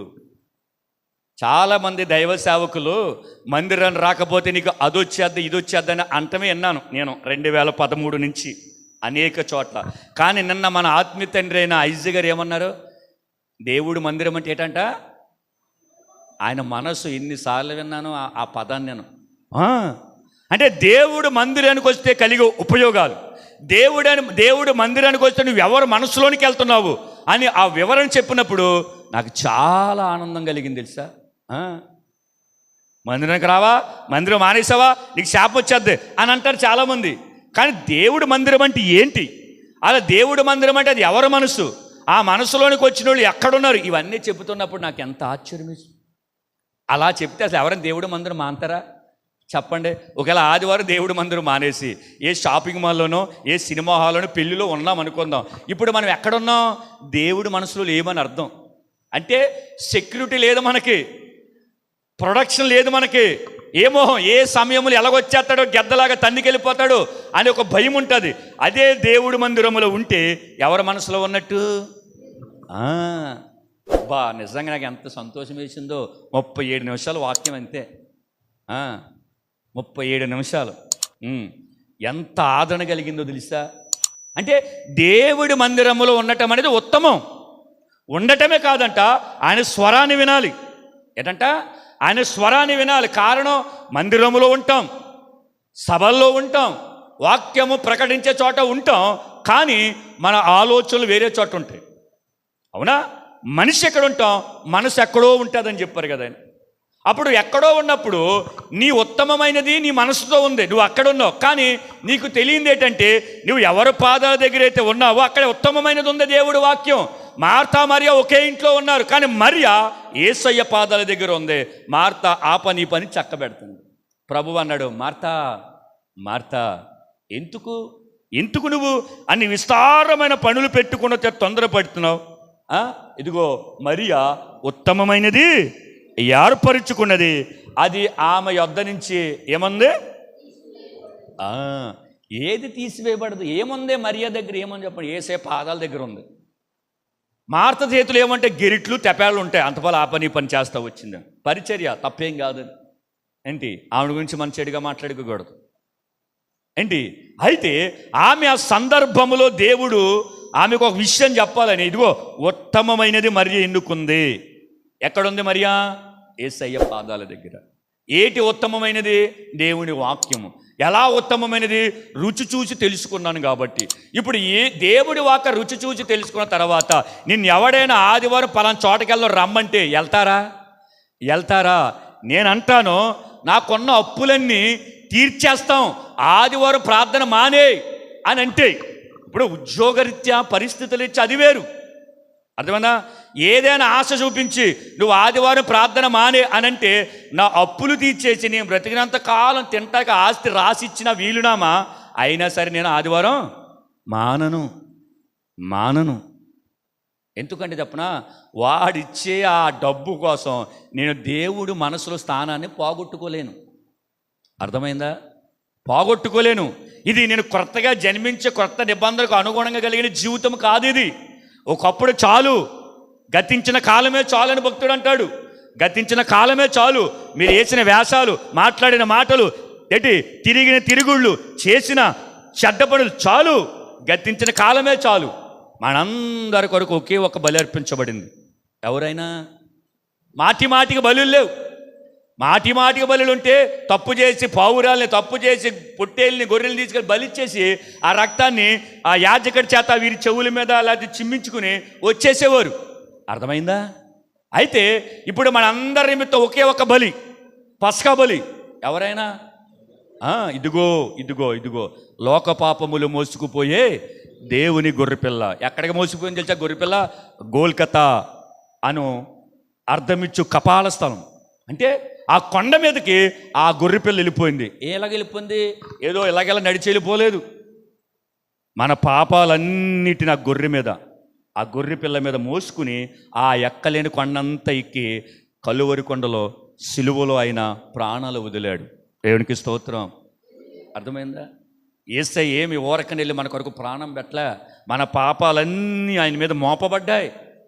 మీరు చూడండి, పరిశుద్ధ గ్రంథంలో ఆయన ఎవరెవరైతే పాపాలైతే క్షమించాడో ఆ పాపాలన్నీ ఆయన మీద పడ్డాయి. అప్పటికే పరిశీలి సర్దుకెళ్ళి అంటారు, పాపాలు క్షమించే అధికారం నీకు ఎక్కడదే, పాపాలు క్షమించే అధికారం ఎక్కడదే అని మాటి మాటికి అడ్డుపడితే ఉండారు. కానీ వారి పాప భారమంతటిని కూడా ఆయన మీద వేసుకుని ఆయన సిలువలో ప్రాణమును పెట్టాడు. తెలుసా? అటువంటి దేవాతి దేవుడిని ఎరిగిన మనము పాత జీవితం నుంచి కొత్త జీవితంలోకి వచ్చిన తర్వాత ఉత్తమమైనది ఏది? మనకి దేవుడి వాక్యం.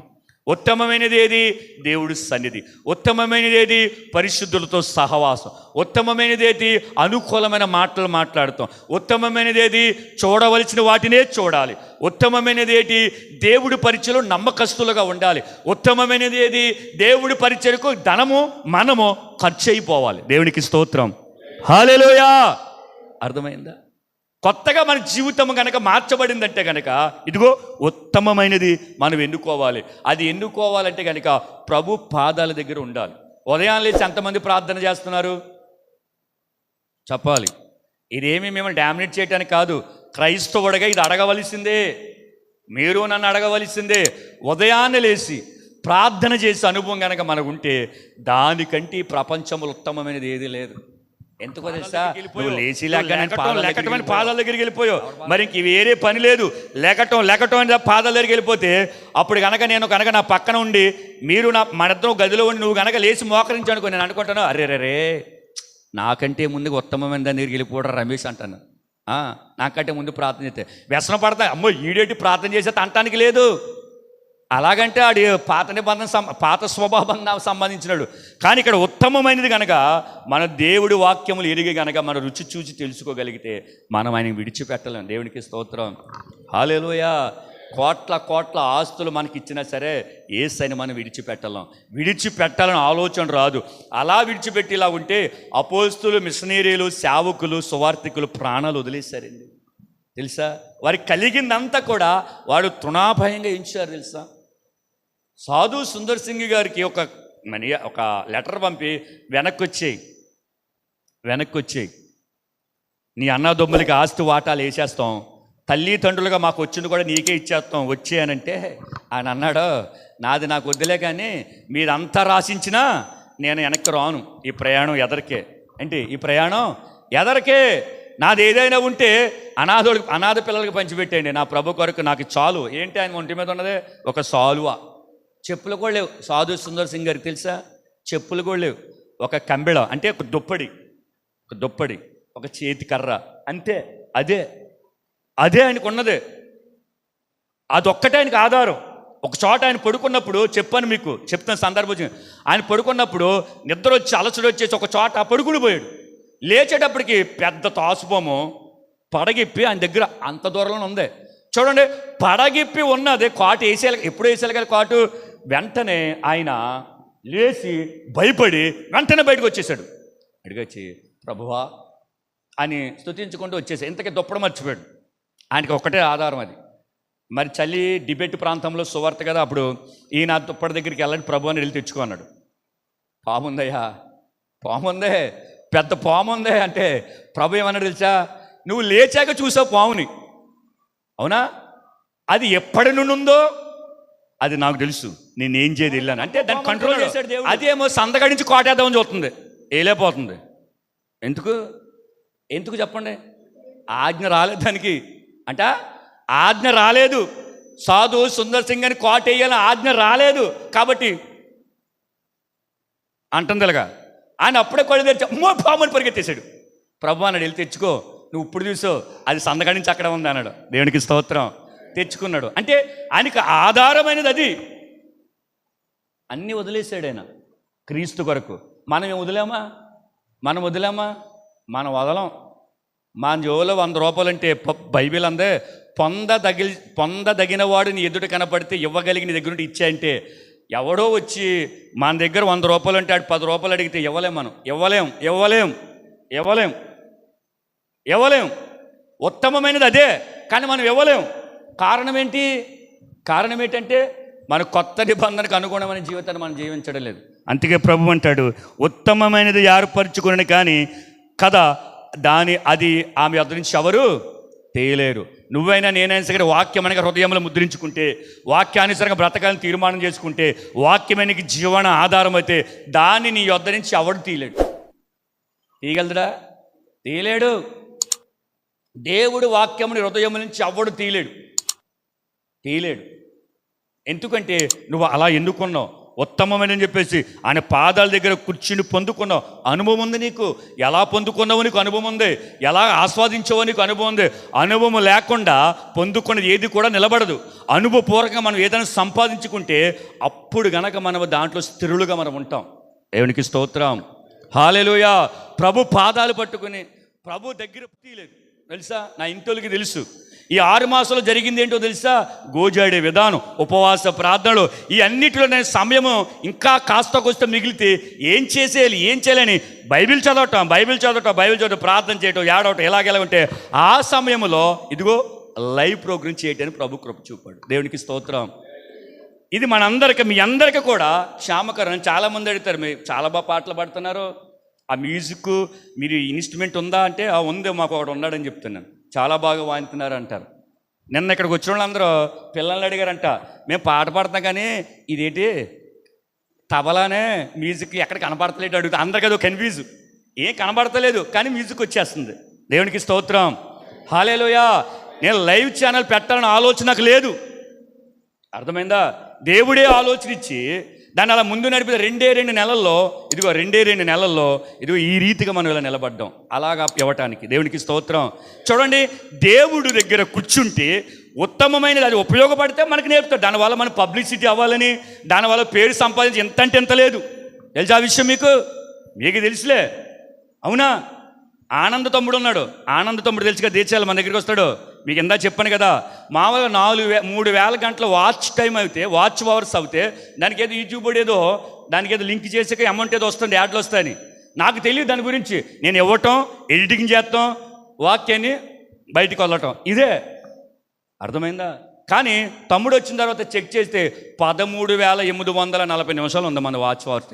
దేవునికి స్తోత్రం. హల్లెలూయా. సబ్స్క్రిప్షన్ కూడా మనం సంపాదించుకోలేదు. ఎవరిని మా బెల్లైకాన్ నొక్కండి లేదా మా ఛానల్ యాక్టివ్ చేయండి నేను ఎవరితో చెప్పలేదు. నేను అలాగ వెళ్ళిపోయింది. నేను అంటాను, అంటే దేవుడు ఈ రీతిగా మనల్ని ఉంచాలనుకున్నాడు, ఉంచాడు. దేవునికి స్తోత్రం. హల్లెలూయా. అవును, మన ఆరాధనలు, మన మెసేజ్లు, దేవుడి కొరకు మనం చేసిన ప్రయాస రేపొద్దున మనం చూసుకుని ఆనందపడతాం. ఎవరు కూడా మనకి ఎందుకు? అవునా కదా? ఇది ఉత్తమమైనది కాదా? మన మనసులో ఇక్కడ ఉన్న మనలో కూడా ఏదో పబ్లిసిటీ అవ్వాలని మనకు లేదు కదా? ఉందా? లేదు. మహా అయితే 2 నెలలు 60 రోజుల్లో ఇదిగో ఇలాగా ఇవ్వటం అయ్యింది మనకి.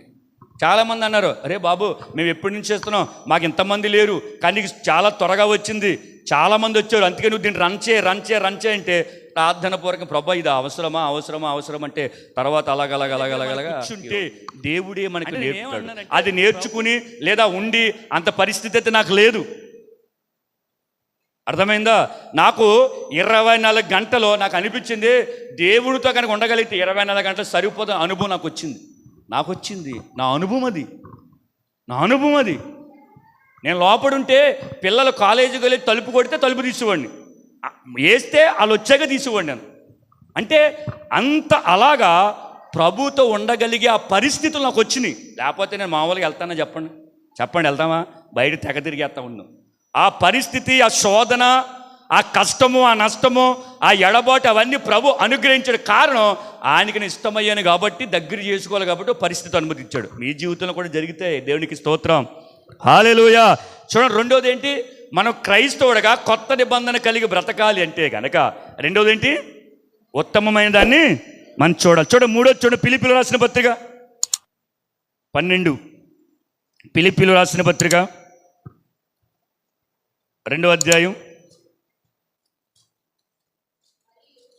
చదువు 8.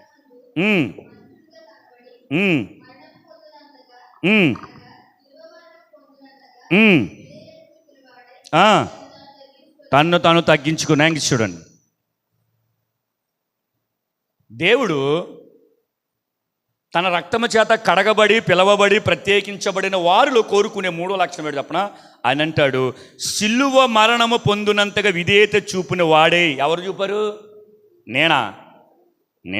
ఎవరో? యేసయ్య. ఎలా తగ్గించుకున్నాడు?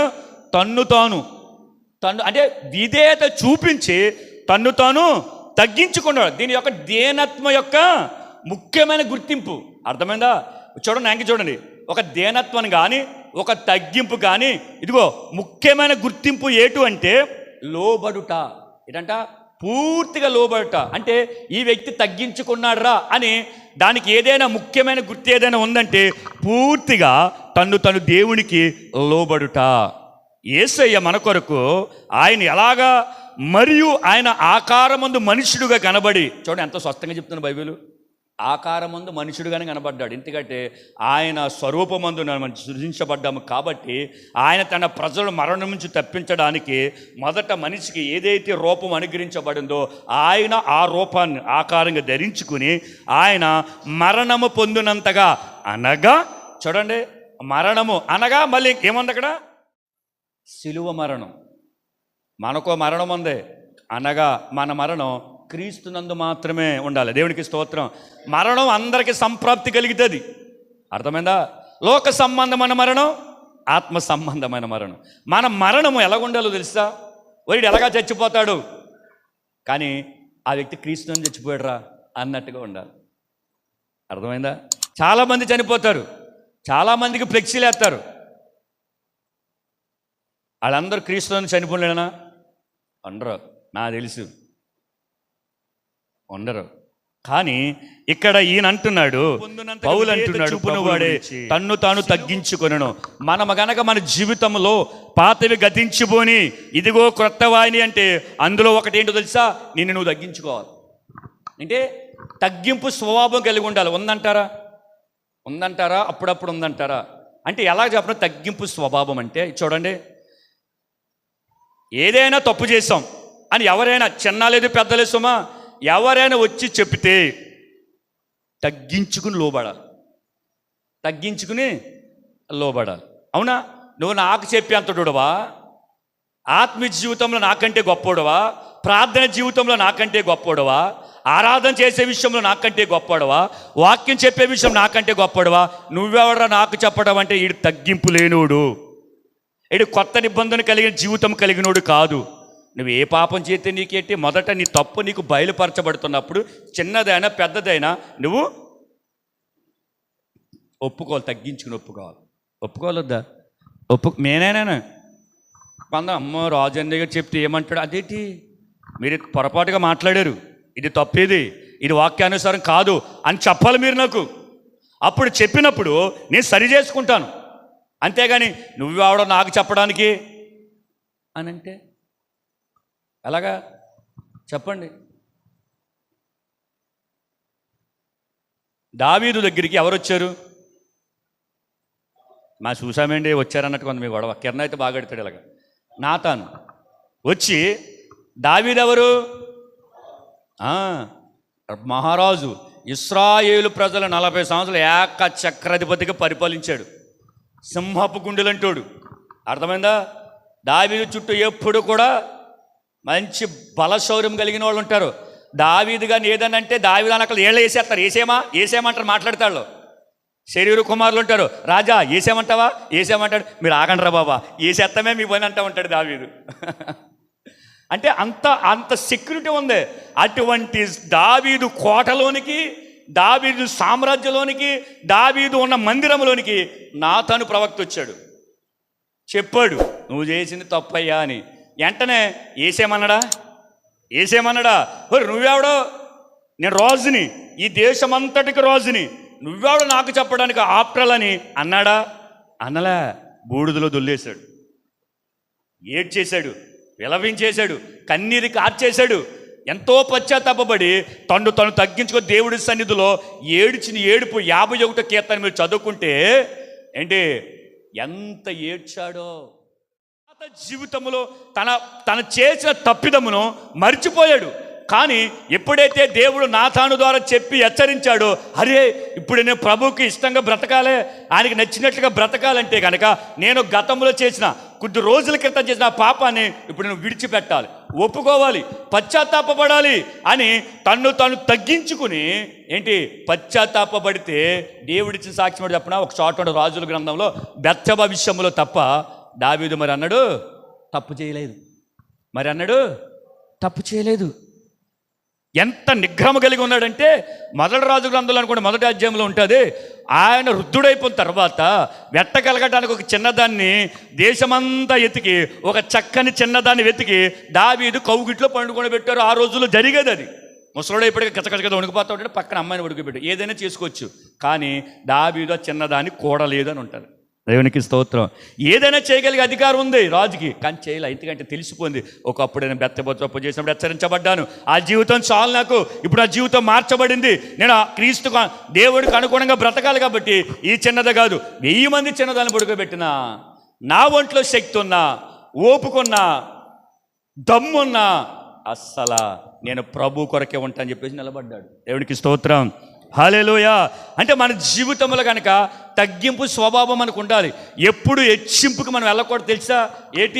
ఎందులో మాటలో కానీ, మన వస్త్రధారణలో కానీ, లేదా మన కట్టుకుని ఇంటి విషయంలో, ఇతడు వారు చెప్పే విషయంలో కానీ, మన ఘనత గురించి కానీ, మన యొక్క చదువు గురించి కానీ, ఏ విషయంలో కనుక నీవు ఇతడి వ్యక్తికి చెబుతున్నప్పుడు నువ్వు తగ్గింపు స్వభావం కలిగి ఉండాలి. ఎవడో వీడంటే ఇదిగో పాత ఒకప్పుడు హెచ్చించుకున్నానయ్యా, పోయింది, మరి ఇప్పుడంటే ఇప్పుడు అవ్వదు. క్రీస్తు వచ్చేసాడు. ఏంటంట? క్రీస్తు నాలోనికి వచ్చేసాడు అనే వాక్యం నా దగ్గరకు వచ్చేసింది. ఆయన నాలోనికి వచ్చేసాడు, ఇంకా నేను చెయ్యజాలను. చెయ్యజాలను. ఎందుకు చెయ్యకూడదు? రోమపత్రిక చూడండి ఒకసారి, ఒక చదివి వచ్చండి. రోమపత్రిక 6:2. రోమపత్రిక 6:2. అట్లనరాదు, పాపం విషయమే చనిపోయిన మనము ఏకామేదట దాను ఎలాగ జీవిస్తాం? అర్థమైందా? ఆ వాక్యానికి లింక్ ఇది. ఇప్పుడు ఏ విషయములో అయితే నువ్వు బయటికి రాలేక సతమెతమైపోయి నానా విధములు నలిగిపోయావో, అందులో నుంచి నీకు యేసుప్రభు బయటికి తీసుకొచ్చాడు, అందులో నుంచి నీకు యేసుప్రభు విడుదల ఇచ్చాడు. ఇప్పుడు దాని విషయమై మృతుడైపోయావు, చచ్చిపోయావు, విడిచిపెట్టేసావు. మరలా క్రీస్తులోకి వచ్చి కొన్ని సంవత్సరాలు నడిచి నీ జీవితం బాగున్న తర్వాత, అన్ని సమృద్ధికి వచ్చిన తర్వాత, అప్పులు తీరిపోయిన తర్వాత, ఆశీర్వాదం వచ్చిన తర్వాత, మరలా ఏదైతే విడిచిపెట్టావో దాంట్లోకి వెళ్ళిపోతున్నామంటే అట్లా అనరాదని ఉంది బైబిల్లో. దాంట్లో చచ్చిపోయావు, ఆ విషయంలో నువ్వు మృతుడైపోయావు. మరలా నువ్వు దాని మీద ఇంకెలా జీవిస్తావు, దానిలో ఎలా జీవిస్తావు బైబిల్ అడుగుతుంది. చాలామంది నేను తప్పు చేయటం మానేశాను అని ఎప్పుడో బాధలో కడుపులో నొప్పి వస్తే ప్రభు పాపం చేస్తాం మానేస్తుంది. కడుపు నొప్పి తగ్గిపోతుంది, కొన్ని రోజులు వెళ్ళితే చక్కగా ఆరోగ్యంగా ఉంటుంది. మరలా కడుపు నొప్పి విషయంలో చచ్చిపోయిన ఆమె అన్నీ బాగున్న తర్వాత మళ్ళీ అదే పాపం చేస్తుంది. మళ్ళీ అందులో ఎలా జీవిస్తావు అని బైబిల్ అడుగుతుంది. అలా జీవిస్తున్నావు, నువ్వే నిబంధన చేసుకున్నావు, నువ్వు నాలో నడుస్తున్నా ఎలా నిబంధన చేసుకున్నావు? పలానా సమస్య పోతే నేను నమ్ముకున్న ప్రభు అంటే కనికరించి యేసు ప్రభు స్వస్థత ఇచ్చాడు, చాలు, అక్కడితో అయిపోయింది నీ జీవితం. మరలా రానున్న రోజుల్లో మళ్ళీ అందులోనికి జీవించడానికి వెళ్ళిపోతున్నామే. అది కొత్తగా జీవించి కొత్త నిబంధనలు చేర్చబడేవారి లక్షణం అయితే కాదు. ఇంకోటి చూడండి, త్వరగా వెళ్ళిపోతాం, సమయం అయిపోతుంది. హెబ్రీయులకు రాసిన పత్రిక వచ్చేయండి, 11 24, 11:24. మోషే పెద్దబడినప్పుడు విశ్వాసమును బట్టి ఐగుప్తు ధనము కంటే క్రీస్తు విషయమే నింద గొప్ప భాగ్యమును ఎంచుకుని అల్పకాలప పాప భోగములు అనుభవించుట కంటే దేవుని ప్రజలతో శ్రమ అనుభవించుట మేలు. నాకి చూడండి, క్రీస్తు కొరకు బ్రతకాలని కొత్త నిబంధనకు అనుగుణంగా జీవించాలనుకున్న వారి జీవితంలో అల్పకాలపు పాప భోగములో అనుభవించకూడదు. అల్పకాల పాప భోగములు అంటే ఘనతను కోరుకోకూడదు, హెచ్చింపుని కోరుకోకూడదు. నన్ను పొగడాలి, నా పాటను పొగడాలి, నా వాక్యాన్ని మెచ్చుకోవాలి, నా పరిచయను గణపరచాలి అని ఏమాత్రము కూడా ఆ వ్యక్తి కోరుకుంటే నీ పాత స్వభావం నిన్ను విడిచిపోలేదని అర్థం. ఒకప్పుడు కోరుకున్నావు, పాటలు పాడాను, వాక్యమాలు చెప్పాను, అడిగావు, అడిగించుకున్నావు, సంతోషపడ్డావు, ఒకప్పుడు చాలు. కానీ ఇప్పుడు క్రీస్తుని ఎరిగిన తర్వాత నీవు తగ్గించబడాలి, ఆయన హెచ్చించబడాలి. హెచ్చించేది ఆయన అని నువ్వు నేర్చుకున్నావు, తెలుసుకున్నావు, అన్వయించుకున్నావు, కొన్ని కాలం నడిచావు, మరలా అందులోనికి ఎందుకు పడిపోతున్నావు? ఇక్కడ మోషే ఐగుప్తు ధనము రాజు ఆగ్రహము నొందిన పర్లేదు, కానీ ఐగుప్తు ధనముతో నేను తులతూగటం కంటే దేవుని ప్రజలతో చెప్పాలి నింద అనుభవించడం, బాధ అనుభవించడం, దరిద్రత అనుభవించడం, అవి ఏదైనా సరే దేవుడి ప్రజలతో మనకు చాలు. మీకు తెలుసా, దేవుడు ఎరిగిన వారితోటే మన సహవాసం. ఎరగని వారితో ఉండకూడదంటే వారి కొరకు ప్రార్థన చేయాలి, వారికి సువార్త చెప్పాలి, కానీ జోడీగా మాత్రం మనం ఉండకూడదు అన్న. చూడండి, అంటున్నాడు అల్పకాల పాప భోగం అనుభవించుట కంటే దేవుడి ప్రజలతో శ్రమ అనుభవించుట మేలని. మోషేకు కలిగిన ఆస్తిని అనుభవించడం మానేసి ఎవరైనా ఉన్నతమైన స్థానంలో నుండి కింద స్థానానికి ఎవరు రావడానికి ఇష్టపడతారా చెప్పండి? మీకు మేనేజర్ ఉద్యోగం ఇచ్చి మళ్ళీ మరుసటి రోజు ప్యూన్ ఉద్యోగం ఇస్తే చేస్తారా? అలా వచ్చేస్తాడు మోషే గారు. కారణం, నా దేవుడికి అదే ఇష్టమని వచ్చేస్తున్నాడు. అలా రాగలిగిన వాడు ఎవడైనా ఉన్నాడంటే క్రీస్తు రక్తము చేత కడగబడి కొత్త నిబంధన అనుగుణంగా నడిచేవాడు మాత్రమే, కొత్త స్వభావం కలిగిన వాడు మాత్రమే చేయగలుగుతాడు. అంతేగాని ఎవడు కూడా తన స్థాయి నుంచి కిందకి రాలేడు. కింద స్థాయి నుంచి పైకి వెళ్ళడానికి ఇష్టపడతాడు తప్ప పై స్థాయి నుంచి కిందకి రాడు. కింద స్థానం నుంచి పై స్థాయికి ఎదిగేవాడు లోకస్తుడు, ఆశలుంటే. కానీ పై స్థానం నుంచి కిందకి పడిపోవాలని ఇష్టపడేవాడు ఒక క్రైస్తవుడు మాత్రమే. దేవునికి స్తోత్రం. ఎందుకంటే నాకు ఈ స్థానం ఇచ్చింది ప్రభు, మరలా తీసి కిందకి ఇచ్చాడు, అది కూడా ప్రభువే. యెహోవా ఇచ్చిన యెహోవా తీసుకుని అని అనుకోగలిగిన వాడే క్రైస్తవుడు. అర్థమైందా? మామూలుడు అనుకోలేడు, వ్యసనపడిపోతూ ఉంటాడు, బాధపడిపోతూ ఉంటాడు, నిరీక్షణ కోల్పోతాడు, సూసైడ్ చేసుకుంటాడు. కానీ మనం అలా ఉండకూడదు. ఇక్కడ అంటాడైనా అల్పకాల పాప భోగములు. చెప్పండి, అల్పకాల పాప భోగములు అంటే ఏంటి చెప్పాలి? అల్పకాల పాప భోగములు. అల్పకాల, ఉదయాన్నే అల్పాహారం తిన్నారని అడుగుతారు, గుర్తుందా? అంటే అల్పాహారం అంటే కడుపుని తినేసిదా? కాదు. అల్పకాలం అంటే ఇప్పుడు అరాకొర ఏదో పాపం, సగమది సగమిది ఏదోటి, ఇందులో కొందులో పరిశుద్ధ గ్రంథములు నువ్వు వాక్యం చదువుతూ మళ్ళీ అక్కడ దగ్గర ఒక ఏలాడతావు, బలలో పాలు పంపులు మందుతో సిగరెట్ మీద చెయ్యేస్తావు. ఎందుకు అల్పకాల పాప భోగ? సగం ఎందుకు? పూర్తిగా దేవుడికి లోబడిపోవాలి. దేవుని ప్రజలతో నీకు కష్టమైన, నష్టమైన, బాధ అయినా, నిందైనా, నీకు శరడు కాల్చకపోతే, నీకు పక్షపాతం వచ్చే, మందు తాగకపోతే, సేకొచ్చి ఏదొచ్చినా పర్లేదు, దేవుని ప్రజలతో ఉండిపో అని అర్థం. భోగం తెలుసు కదా, భోగం. వీడు ఎంత భోగం వెళ్ళబోతున్నాడు అంట. అంటే ఏంటి భోగం అంటే? చెప్పండి, చెప్పాలి త్వరగా చెప్పండి. మీరు వింటానంటే చెప్తాను. ఇంకా భోగం అంటే ఏంటి? నాకు తెలిసి చెప్తే మీరు అంటున్నారు కదా. ఏమీ లేకపోతే బడాగా తిరుగుతాడు, ఏం భోగం వెళ్ళబోతున్నాడు ఈడ, అదొకటి. ఇంకా చాలా ఉంటాయి భోగాలు. అంటే ఇప్పుడు మోషే ఆ ఐగుప్తు దేశంలో రథాల మీద కూర్చుని చక్కగా ఇటు ఒక అమ్మాయిని పెట్టుకుని ఇటు చక్క భోగాన్ని నిలబోయచ్చు, అవునా? కానీ దాన్ని చాలా తేలికగా గెంటేశాడు. ఐగుప్తు ధనం అంటే మాటలా, ఐగుప్తు బంగారం అంటే మాటలా, కానీ ఐగుప్తు రథాలంటే మాటలా. దేవుడు అంటాడు, ఐగుప్తు రథముల చేత నేను మహిమ తెచ్చుకుంటాను అన్నాడు. తెలుసా? అటువంటి రథాలతో తిరగటానికి ఇష్టపడక అన్నిటిని విడిచిపెట్టేసి దేవుని ప్రజలు అంటే మనతో, ఇప్పుడు మనం కూడా దేవుని ప్రజలు అంటే ఎవరైతే దేవుడిని ఆత్మతో సత్యముతో ఆరాధిస్తారో ఆ ప్రజల మధ్యనే మనం నివాసం చేయాలి. దేవునికి స్తోత్రం, హల్లెలూయా. చెప్పండి, కొత్త నిబంధన కలిగిన 4 అంశాల గురించి చెప్పాను. చెప్పండి, మొదటిది ఏంటి? ఎల్లప్పుడూ. రెండోది ఆ? ఆయన పాదాల దగ్గర ఉత్తమమైనది నేర్చుకోవాలి. మూడోది స్తోత్రము. చెప్పండి. ఫిలిప్పి 2:8 తగ్గింపు కలిగిన స్వభావం మనలోనికి రావాలి, విధేయత చూపాలి. నాలుగోది అల్పకాల పాప భోగములు. అంటే నేను టైం లేదు కాబట్టి వెళ్ళిపోతాను, అయిపోయిందిగా. ఇప్పుడు కొత్త నిబంధన జీవితము మరియు సంఘం. అవునా? ఇప్పుడు సంఘం అంటే ఏంటో చెప్తాను. మన టంబల్ టైటిల్ అదే కదా. ఆదివారపు ఆరాధన అనుకున్నాను. ప్రభు ఇచ్చిన ఆలోచన చెప్పి అంశాన్ని మెన్షన్ చేయని అనగానే ఎలా ప్రభు అని చెప్పేసి ఇంకా అలాగే రాసి పెట్టేశాను. చూసారా మీరు అన్నీ? అందరూ అడుగుతున్నారు, బాబు ఎక్కడ చేస్తున్నావు అని. నేను ఆ 4 గోడల మధ్య నేర్చేసుకున్నాను. నాకు అతిశయం లేదండి, నేను చాలామందికి చేశాను, నేర్పుతానని చెప్పాను. ఎందుకంటే దేవుడు ఇచ్చిన తలంతులు ఖర్చు పెట్టాలి. అర్థమైందా? ఖర్చు పెట్టాలి. దేవుడు ఎందుకు నేర్పాడు నాకు. ఎలా నేర్చుకోని బాధల్లో, కష్టాల్లో, కన్నీళ్ళలో నేర్చుకున్నాను. ఇది నేను దేవుని కొరకు ఉపయోగపడితే దేవునికి స్తోత్రం. ఆ యూట్యూబ్ ద్వారా ఏం డబ్బులు అయితే అవి కూడా పరిచర్యకే, దేవునికి స్తోత్రం. హల్లెలూయా. బోర్డు కొనాలి, బోర్డు దేవుని ఖర్చు పెట్టి దేవుడికి ఇచ్చి నష్టపోయినాడు ఎవడో, దానికి నేనే సాక్షి.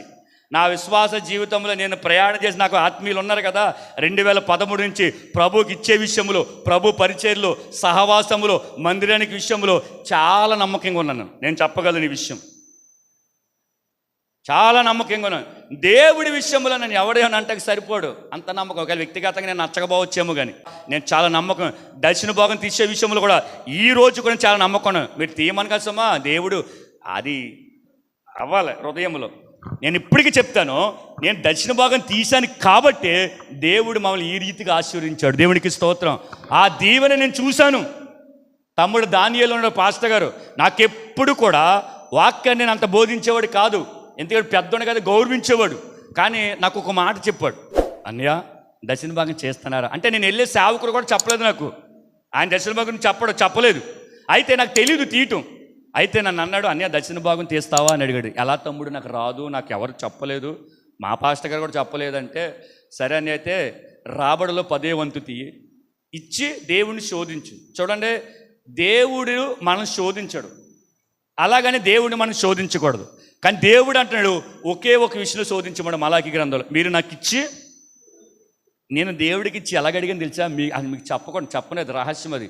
ఎలాగడిగాని తెలుసా, ఎలాగడిగని తెలుసు. నేను నా ఇల్లు విషయంలో ఏంటి, చాలా విషయాల్లో కూడా నేను ఎలాగడిగాని తెలుసా, శోధించమన్నాడు కదా అని చెప్పేసి నేను దేవుని తెగసో ఒకే విషయాన్ని పదే ఎత్తావా ఎవ్వా, ఎత్తావా ఎవ్వా, ఎత్తావా ఎవ్వా, ఎత్తావా ఎవ్వా. నిన్న 2 రోజుల వ్యవధిలో ఐజే గారు సంవత్సరం నుంచి మనం చూస్తున్నాం కదా, వెంటనే పెట్టుకోగలవు అని అడిగాడు. వద్దంటే చాలా దూరం వెళ్ళిపోతే వెంటనే ఇంకా అవకాశం లేదు. నేను ఎక్కడికో పులవ ప్రాంతంలో కొండ కింద సిగ్నల్తో ఓకే చేసి అక్కడ తంబలం చేసేసి పెట్టేశాను. డబ్బులు లేవు, ప్రార్థన చేశాను. అంటే అందరూ అంటారులే, కొంత డబ్బు చేతో పట్టుకుని సంఘం పెద్దకున్న వాళ్ళు కూడా ఈ కార్యక్రమం జరగదేమో ప్రార్థన చేశాను అంటారు. సరే, ఆ విషయం పక్కన పెట్టండి. లేమిలో ఏంటి, నేను ప్రభు మరి 2 రోజులు ఉంది, నా దగ్గర అయితే ₹1, నాది అసలు ₹1 కూడా అవ్వలేదు అసలు.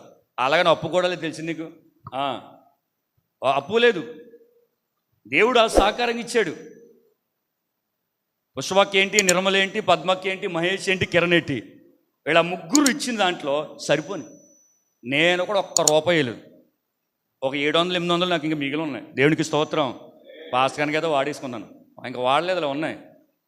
ఎందుకు తెలుసా, మన బాక్సులు తెచ్చాం కదా, 2 బాక్సులు సబ్బలు కాలిపోయినాయి అంట. రాత్రి ఫోన్ చేసి చెప్పాడు, డబ్బులు ఏమైనా ఉంటే ఇవ్వండి అని. ఇస్తాలే అన్నాను, సబ్బలు కాలిపోయినాయి అంట.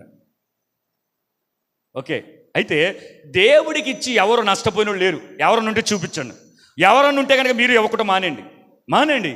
నేను నా సేవకుడికి నమ్మకంగా ఇచ్చాను. తమ్ముడు చెప్పాడు, అనియా ఇవి ఇస్తే నువ్వు ఆశీర్వించబడతావు, అడుగు దేవుణ్ణి, ఈ ఒక్క విషయంలో అడుగు, ₹1 ఇస్తే 10 అన్నట్టుగా అడిగితే నేను అలాగే అడిగాను. అలా ఇవ్వటం ప్రారంభించిన తర్వాత నమ్మకంగా నేను ఇప్పుడు కూడా దర్శన భాగం తీస్తానా, ఎంత తీస్తానో తెలీదు, లెక్క తెలీదు, నేను ఎలాగ ఎత్తానో కూడా తెలీదు.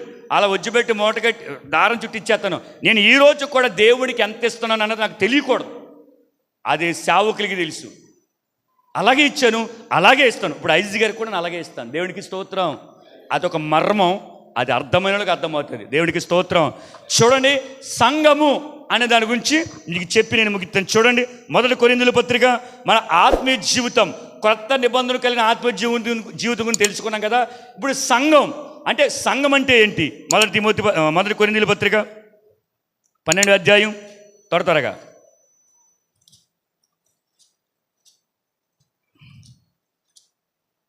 12:25 ఎలాగుండాలి చూడండి. 12:25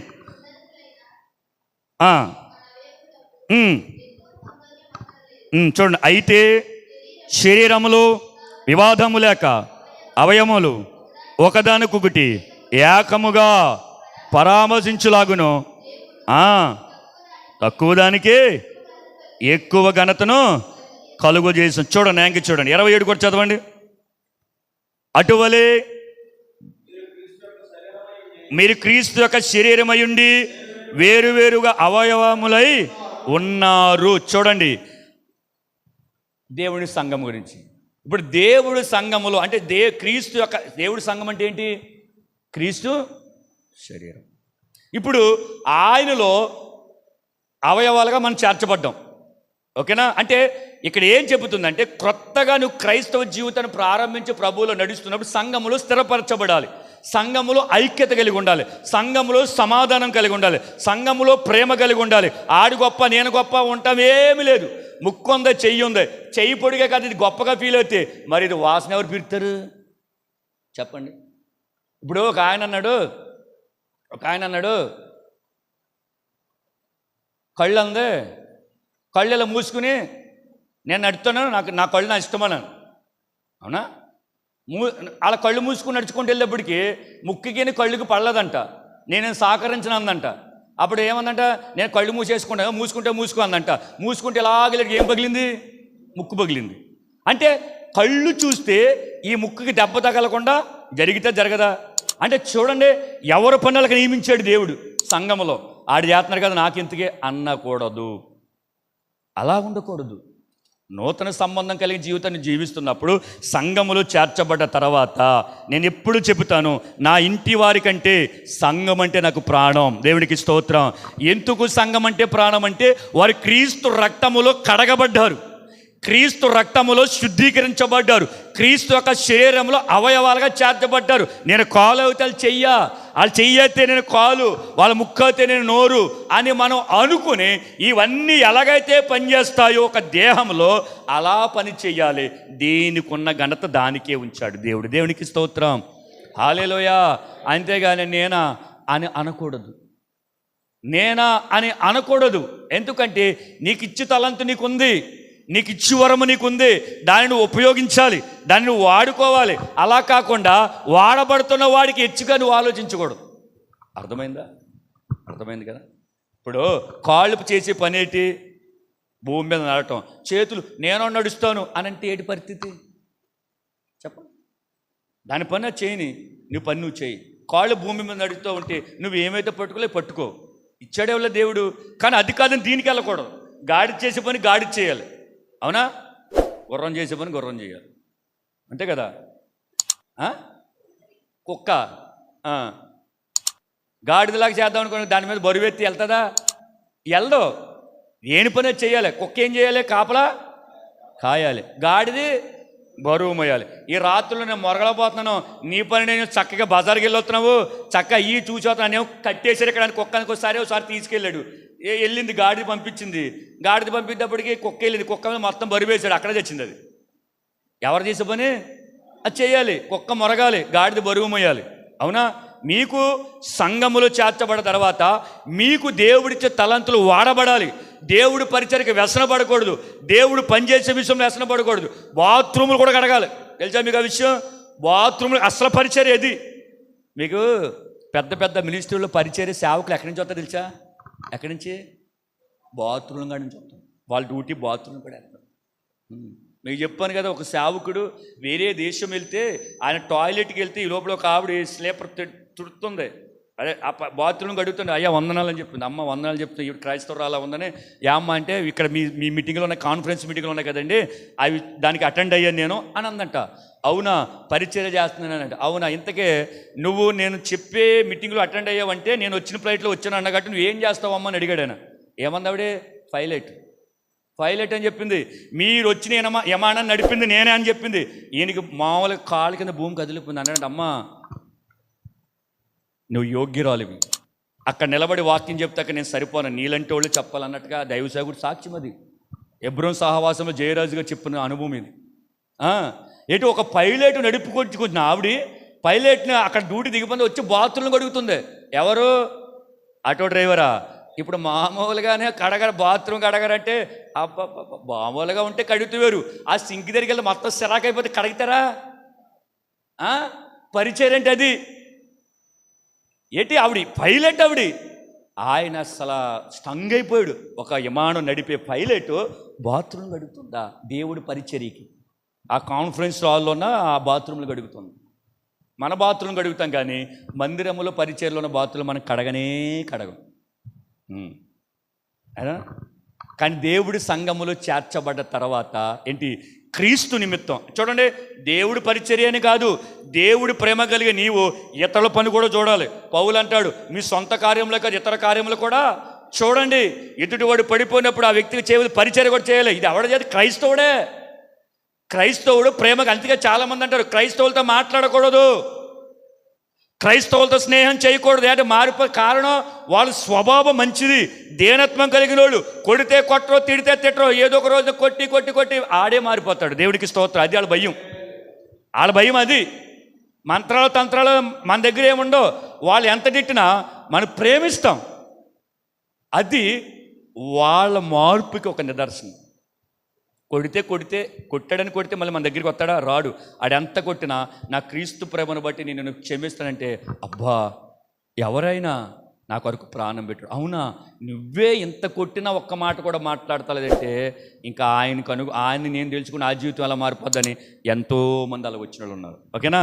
చూడు, సంఘం అనగా క్రీస్తు శరీరం ఒకదానికొకటి ఏకముగా పరామర్శించులాగా దేవుడు తక్కువ దానికి ఎక్కువ ఘనతను కలుగు చేస్తాడు. నువ్వు తక్కువ వాడు అనుకోకు, ఏదో ఒకరోజు దేవుడిని హెచ్చిస్తాడు. దేవునికి స్తోత్రం. నువ్వు తక్కువదాన్ని అనుకోకు, దేవుని కొరకు నిలబడు, ఏదో ఒక రోజు ఆయన నిన్ను హెచ్చైన స్థలములో ఉంచుతాడు. దేవునికి స్తోత్రం. హల్లెలూయా. చూడండి, దేవుడి సన్నిధానములో గనక, దేవుడి యొక్క మందిరములో గనక మనము గనక అప్పగింపబడిన పని మనం చేస్తూ ఉంటుంటే గనక ఒక రోజున దేవుడు మనకి మంచి బహుమతి ఇస్తాడు. ఓ చివరి వాక్యం చూసిన ముగిద్దాం సంఘం గురించి. యోహాను సువార్త 15వ అధ్యాయం. యోహాను సువార్త 15వ అధ్యాయం. సంఘం అంటే ఇంకో అనుభవం మీకు నేర్పుతాను. చూడండి, 15:5. ద్రాక్షవల్లిని నేను, తీగల మీరు, ఎవడు నా యందు నిలిచినో. చూడండి, ఫలము ఫలించాలంటే తీగ చెట్టు మీద ఉండాలి. అంటే చూడండి, తీగ నిస్సహాయ స్థితిలో చెట్టు మీద అనుకుంటుంది. నాకు వేరే ఆధారం లేదు, నేను దీని నుంచి వేరుగా ఉంటే నేను పచ్చగా ఉండలేను, ఫలించలేనని దానికి ఏ ఆధారం లేనప్పుడు చెట్టు మీద ఆధారపడుతుంది. అంటే అది ఫలిస్తుంది. అంటే మన జీవితంలో కూడా సంఘములో చేర్చబడ్డ తర్వాత నువ్వు ఎవరి మీద ఆధారపడినా పడకపోయినా, నిన్ను ఎవరు ఆదరించకపోయినా దేవుడి వాక్యము మీద కానీ మనం ఆధారపడితే, ఇక్కడ ప్రభువు అంటాడు, ఎవడైనా నా యందు నిలిచి ఉండని ఎడల వాడు ఫలించడు. ఉందా లేదు? అక్కడ ఎవడైతే నా యందు నిలిచి ఉంటాడో వాడు బహుగా ఫలిస్తాడు. వాడు బహుగా ఫలించాలంటే ఏంటి? చెట్టు ద్రాక్షవల్లి ఫలించాలంటే తీగ చెట్టుకు అంటుకట్టబడి ఉండాలి. అది వేరుగా ఉంటే ఫలించదు. అలాగా మనం క్రీస్తు సంఘములో చేర్చబడ్డ తర్వాత సహవాసం పరిశుద్ధులతో ఉండాలి, దేవునితో ఉండాలి, వాక్యముతో ఉండాలి, దేవుని సన్నిధితో ఉండాలి, దేవుడు మనస్సుతో ఉండాలి. అలా ఉండగలిగితేనే సంఘములో చేర్చబడ్డావు. అప్పుడు నువ్వు ఫలిస్తావు. ఎలా ఫలిస్తావు చెప్పనా? రేపొద్దున ప్రభువు రాకడలో సంఘం ఎత్తబడతారు. ఏ సంఘం? సార్వత్రిక సంఘం. దేవునికి స్తోత్రం. సార్వత్రిక సంఘం. స్థానిక సంఘములో సిద్ధపాటు కలిగిన వారందరూ ఆయా సంఘాల నుంచి రెప్పపాటును ఎత్తబడుతున్నప్పుడు వారందరూ మధ్య ఆకాశంలో సార్వత్రిక సంఘముగా సమకూర్చబడతారు. దేవునికి స్తోత్రం. హల్లెలూయా, హల్లెలూయా. మన జీవితంలో కనుక క్రీస్తు వాక్యానికి, క్రీస్తు పరిచర్యకు, దేవుని సంఘములకు సేవకుడికి వేరుగా ఉండాలని అనుకుంటే వేరుగా ఉండాలనుకుంటే కానీ మనం ఫలించలేం. నేను అంటాను, అమ్మకో అక్కకో చెల్లుకో అన్నయ్యకో తమ్ముడికో నువ్వు వేరుగా ఉన్న పర్లా, నీ సీక్రెట్ వాళ్ళకి తెలియపోయిన పర్లా, దేవుడి వాక్యానికి అంటే దేవునితో కనుక నీకు సీక్రెట్లు ఉంటే, దేవునితో కనుక నీకు రహస్యాలు ఉంటే జాగ్రత్త, ఫలించవు. ఏంటంట ఫలించవు. కొంతమంది ఆత్మీయులకు ఆత్మ సంబంధ విషయాలు చెప్తే సిగ్గు అదేంటి దాచుకుంటారు. ఎలా చెప్పనా, ఇది ఒక పెద్ద మాయ. ఇప్పుడు కిరణ్ ఆత్మీయుడు, నేను ఆత్మీయుడే, మరి నా ఇంటి విషయానికి వెళ్ళి కూడా ఇంటికి రాసుకోవాలి. నేను చెప్పాలి. మీకు ఆ విషయం తెలుసా? నేను నా పరిస్థితి జరిగిన తర్వాత నేను రమేష్ పూజల దగ్గరికి వెళ్ళానా, వాళ్ళు నాకంటే చిన్న పరిస్థితి వాళ్ళు చెప్పాను. నేను ఇలా వంద పరిస్థితి ప్రార్థించా అన్నానా? ఎందుకు చెప్పాను? ఎవరో ద్వారా తెలిసే దానికంటే నా సంఘమునకు నేను చెప్పుకోవాలి. రహస్యాలు ఏమి ఉండకూడదు, చిన్న పెద్దలే, నా సొంత ఇంటి విషయం చెప్పాను నేను. ఎందుకు చెప్పాలి? ఎందుకు తెలుసా? మనం ఒక సహవాసంలో ఉన్నప్పుడు, మనందరూ క్రీస్తు శరీరంలో ఒక అవయవాలుగా చేర్చబడ్డప్పుడు నీకు సీక్రెట్లేటి చెప్పండి? క్రైస్తవుడికి సీక్రెట్లేటి? ఇప్పుడు ప్రార్థన చేయండి, ప్రార్థన చేయాలంటే ఉన్నది చెప్పాలి వద్దా? వాళ్ళు ప్రార్థన దేనికి చేయమన్నావంటే నువ్వు చెప్పాలి, సిగ్గుపడకూడదు, చెప్పాలి. కానీ నువ్వు ప్రార్థన సాకారమే కోరతాలంటే ఏ సీక్రెట్లు ఉన్నాయి, ఏ సీక్రెట్లు దాపరేఖలు ఉన్నాయి. నేను అంటాను, క్రీస్తు యొక్క శరీర అవయవాలు చేర్చబడ్డ తరువాత ఈ అవయవాలని బాహ్యంగా ఎలాగైతే పనిచేస్తున్నాయో మనము కూడా అలాగే పనిచేయాలి. అలాగ సంఘములుగా ఒక కట్టడిగా ఉంటే, ఒక సమాధానంగా ఉంటే, ఒకరి బాధలో ఒకరు పాలు పంపులు పొందుకుంటే, ఒకరికొకరు సహాయం చేసుకుని, ఒకరికొకరు హెచ్చరించుకుని, ఒకరికొకరు పురుగొలుపుకుని, ఒకరి తప్పులు ఒకరు సరిదిద్దుకుని మనము కనుక ముందుకు వెళ్ళగలిగితే కనుక మనము దేవుడిలో బహుగా ఫలిస్తాం. అంతేగాని ఒకే సంఘములుండి వేరు వేరు విభేదాలు, వేరు వేరు మనసులో, ఒకలంటే ఒకరు పడదు. వీళ్ళెవరో పనికి మాలిన తీగలి. ఏంటంట? పనికి మాలిన తీగలయ్యి ఈ ఫలించవు. కాబట్టి మనం అలా ఉండకూడదు, మనం ఫలించే తీగలుగా ఉండాలి. మనం ఫలించే తీగలుగా ఉండాలంటే క్రీస్తు శరీరంలో అంటుకట్టబడాలి. ద్రాక్షావల్లికి తీగలు ఎలాగైతే అంటుకట్టబడ్డాయో పరలోకపు తండ్రికి మనకు ఆ లింక్ ఉండాలి. ఆ లింక్ ఉండాలంటే దాపరేఖలు ఉండకూడదు, మాట నసుగుడు ఉండకూడదు, అబద్ధం ఉండకూడదు. అబద్ధం చాలా తేలికగా ఆడేస్తారు చాలామంది. అబద్ధానికి జనకుడు ఎవడు? ప్రాణం పోయినా సరే అబద్ధం ఆడకూడదు తీర్మానం చేసుకోండి. దేవునికి స్తోత్రం. అది దానివల్ల మంచి జరిగినా చెడు జరిగినా చెప్తాను. నచ్చలేదంటే ఎవరికి నచ్చదు? మనుషులకు నచ్చదు. నువ్వేదో చెప్పో, కానీ నువ్వు నిజం చెప్పో, దానివల్ల ఎవరికి నచ్చుతుంది? ఎవరిని సంతోషపెట్టాలి మనం? చెప్పండి. నేను కొంతకాలం అలాగ ఉన్నవాడినే, కానీ నేను ఒక అనుభవం వచ్చిన తర్వాత నిజమే, ఎవడ నమ్మినా నమ్మకం నిజమే చెబుతాం అని. ఆ నిజం చెప్పడం వల్ల ఒకవేళ ఈరోజు బ్రతికుంటే సత్తాను, లేకపోతే పరలోకం వెళ్తాను నేను నిజం చెప్పడం వల్ల. దేవునికి స్తోత్రం. ఏంటి అబద్ధాలు చెప్పి కలకాలం బ్రతికి ఏదో అంటారు కదా, కాకిలా కలకాలం బ్రతికి హంసలాగా అని అంటారు. నిజం చెప్పి ఈరోజు చచ్చిపోయిన పర్లేదు. అర్థమైందా? అబద్ధంతో ఎంతకాలం బ్రతుకుతాం?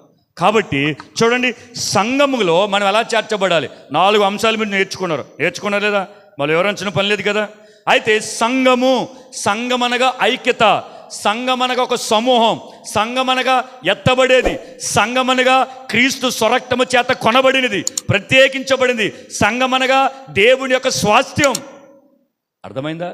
అటువంటి సంఘములను చేర్చబడ్డ తర్వాత నీకు నాకు సీక్రెట్లు ఉండకూడదు, విభేదాలు ఉండకూడదు, వ్యత్యాసాలు ఉండకూడదు, భేదాలు ఉండకూడదు, కలహాలు ఉండకూడదు, నువ్వంతా నేనింత అన్న భేదమే ఉండకూడదు. మనందరం కడగా సమానంగా ఫలించాలంటే తీగలమైన మనము ద్రాక్షావల్లితో అంటుగట్టబడాలి. ఆయన నిజమైన ద్రాక్షావల్లిని అన్నాడు. దేవునికి స్తోత్రం. ఎవరైనా నిజమైన ద్రాక్షావల్లిని, నేను నిజమైన ద్రాక్షావల్లిని, మీరు నాతో అంటుకట్టబడండి అన్నారు. అంటుకట్టబడాలంటే మనందరిలో పరిశుద్ధాత్మ దేవుడు పనిచేస్తే, ఆయన ఒక్కడే మనలో ఉంటే మనందరినీ ఏక ఆలోచనతో నడుపుతాడు. దేవునికి స్తోత్రం. అలా కాకుండా కనుక ఆత్మీయులతో ఒకలాగా, లోకంలో ఉన్న వాళ్ళు ఒకలాగా, ఆత్మీయులతో ఒక మాట, బయట వాళ్ళతో ఒక మాట, ఈ 2 తలంపులు కనుక నీకు ఉంటే కనుక కష్టం, ఫలించలు. ఎందుకు తెలిసినా, క్రీస్తు రక్తంతో కడగబడిన నేను, క్రీస్తు రక్తంలో కడగబడిన మీరు, మనిద్దరము ప్రభుకి ఇష్టమయ్యే నూతన కొత్త నిబంధన జీవితం జీవిస్తున్నప్పుడు, ఒకే క్రీస్తును ఆరాధిస్తున్నప్పుడు నీ విషయం విషయమే నా హృదయంలో ఒక ఆలోచన, నా విషయమే నీ హృదయంలో ఒక ఆలోచన. ఈ వేరుపరిచే జీవితం మనకు ఉందనుకో మనం ఫలిస్తామా? ఫలించాలి అంటే కనుక నువ్వైనా నేనైనా సరే క్రీస్తుకు మనం అంటుకట్టబడాలంటే ఇదిగో చేయే కలుపుకొని పద ప్రభు కొరకు పని చేద్దాం, ప్రార్థన చేద్దాం, పరిచయలు సహకారంగా ఉందాం. నువ్వు నన్ను ఏదో అన్నాడు, ఆయనకు క్షమిస్తాను, నేను నిన్ను క్షమిస్తాను. ఈ మనస్సు కనుక కలిగి సంఘమంతా కూడా ఏక మనసుతో కలిగి ఉంటే ఒక మాట చెప్పి నీ ముగిస్తాను. ఈ సంఘము వెలుపల పాతాళ ద్వారములు నిలువనేరవు. అర్థమైందా? ఈ బండ మీద నా సంఘాన్ని కట్టు, పాతాళ ద్వారములు నిలువనేరవు. అంటే చూడండి, అక్కడ అపవాది పొంచి ఉంటాడు. మీకు చాలా చెప్పాను, అక్కడ అపవాది పొంచి ఉంటాడు. అంటే నీ హృదయంలో ఎత్తబడే వాక్యాన్ని వాడు తీసుకోవడం రెడీగా ఉంటాడు. ఇప్పుడు ఏదో కొన్ని పంచిపెట్టి మళ్ళీ ఆ ప్రోగ్రామ్ అయిన తర్వాత చివరిలో కలెక్షన్ చేసుకుంటారు. గుర్తుందా? ఏమన్నా ఇస్తే పేపర్స్ కొన్ని ఇచ్చేయమంటారు కదా, లేదా ఏ సినిమాకి వెళ్ళి గ్లాసులు ఎత్తారుగా తీడి మళ్ళీ తీసేసుకుంటారు వాళ్ళు. అలాగా ఇప్పుడు ఎత్తబడిన వాక్యాన్ని అక్కడ ఉంటారు అపవాది సమూహం. అబ్బే నీ బాధ అలాగుంది కదా, ఇవన్నీ మామూలే. అవును, దయచే తీసేసుకుంటాడు. అలా జరగకుండా ఉండాలంటే సంఘమంతా ఏక మనసు కలిగి ఎత్తబడిన వాక్యాన్ని కానీ అంగీకరించగలిగి మనందరం కూడా తప్పిదములు సరి చేసుకుని ప్రభు కొరకు నిలబడాలి. దేవునికి స్తోత్రం, హల్లెలూయా. మీకు అర్థమై ఉంటుంది కొత్త నిబంధన కలిగిన జీవితము మరియు సంఘం ఎలా ఉండాలి. 4 అంశాలు చెప్పాను. మనం ఎలాగెలా ఉండాలి, మన నూతన జీవితం ఏ రకంగా వెళ్ళాలి, అలాగెళ్ళిన తర్వాత సంఘములు ఎలా స్థిరపరచబడాలి, సంఘములో ఎలా ఉండాలి, కలిసికట్టుగా ఏక మనసుతో ఏకాత్మతో ఒకరికొకరు సహాయం చేసుకుంటూ. ఏంటి, ఒక శరీరానికి ఈ చేతికి దెబ్బ తగిలితే ఈ చెయ్య నేను చేయను, నా పని వేరు అంటదా? తింటుంది. ఈ చేతికని జరిగితే ఇప్పుడు 2 చేతులు ఉన్నాక 2 చేతులు చేయని పని 2 చేతులు చేస్తుందండి. ఓ చెయ్యి లేదనుకో, ఇప్పుడు ఈ చెయ్యి పని కూడా అదనం, దీనికి అదనం. నేను చేయనంటే అవుతుందా? అవదు. అలాగా సంఘములు ఎవరైనా బాధలు ఉన్నప్పుడు, ఇబ్బందులు, ఇరుకులు మనం ఇవ్వగలిగి చేయగలిగినప్పుడు ఆ నిరింతకి ఇవ్వాలి. ఎవరు ఆడికి లేదా అన్న మాట మనం అనొద్దు. కలిగినది లేనివాడికి ఇచ్చుట అది ధర్మం. దేవునికి స్తోత్రం. ఈ వాక్యము దేవుడు దీవించునుగాక. మోకరించండి, అందరూ కూడా మోకరించండి, ప్రార్థన చేసుకుందాం.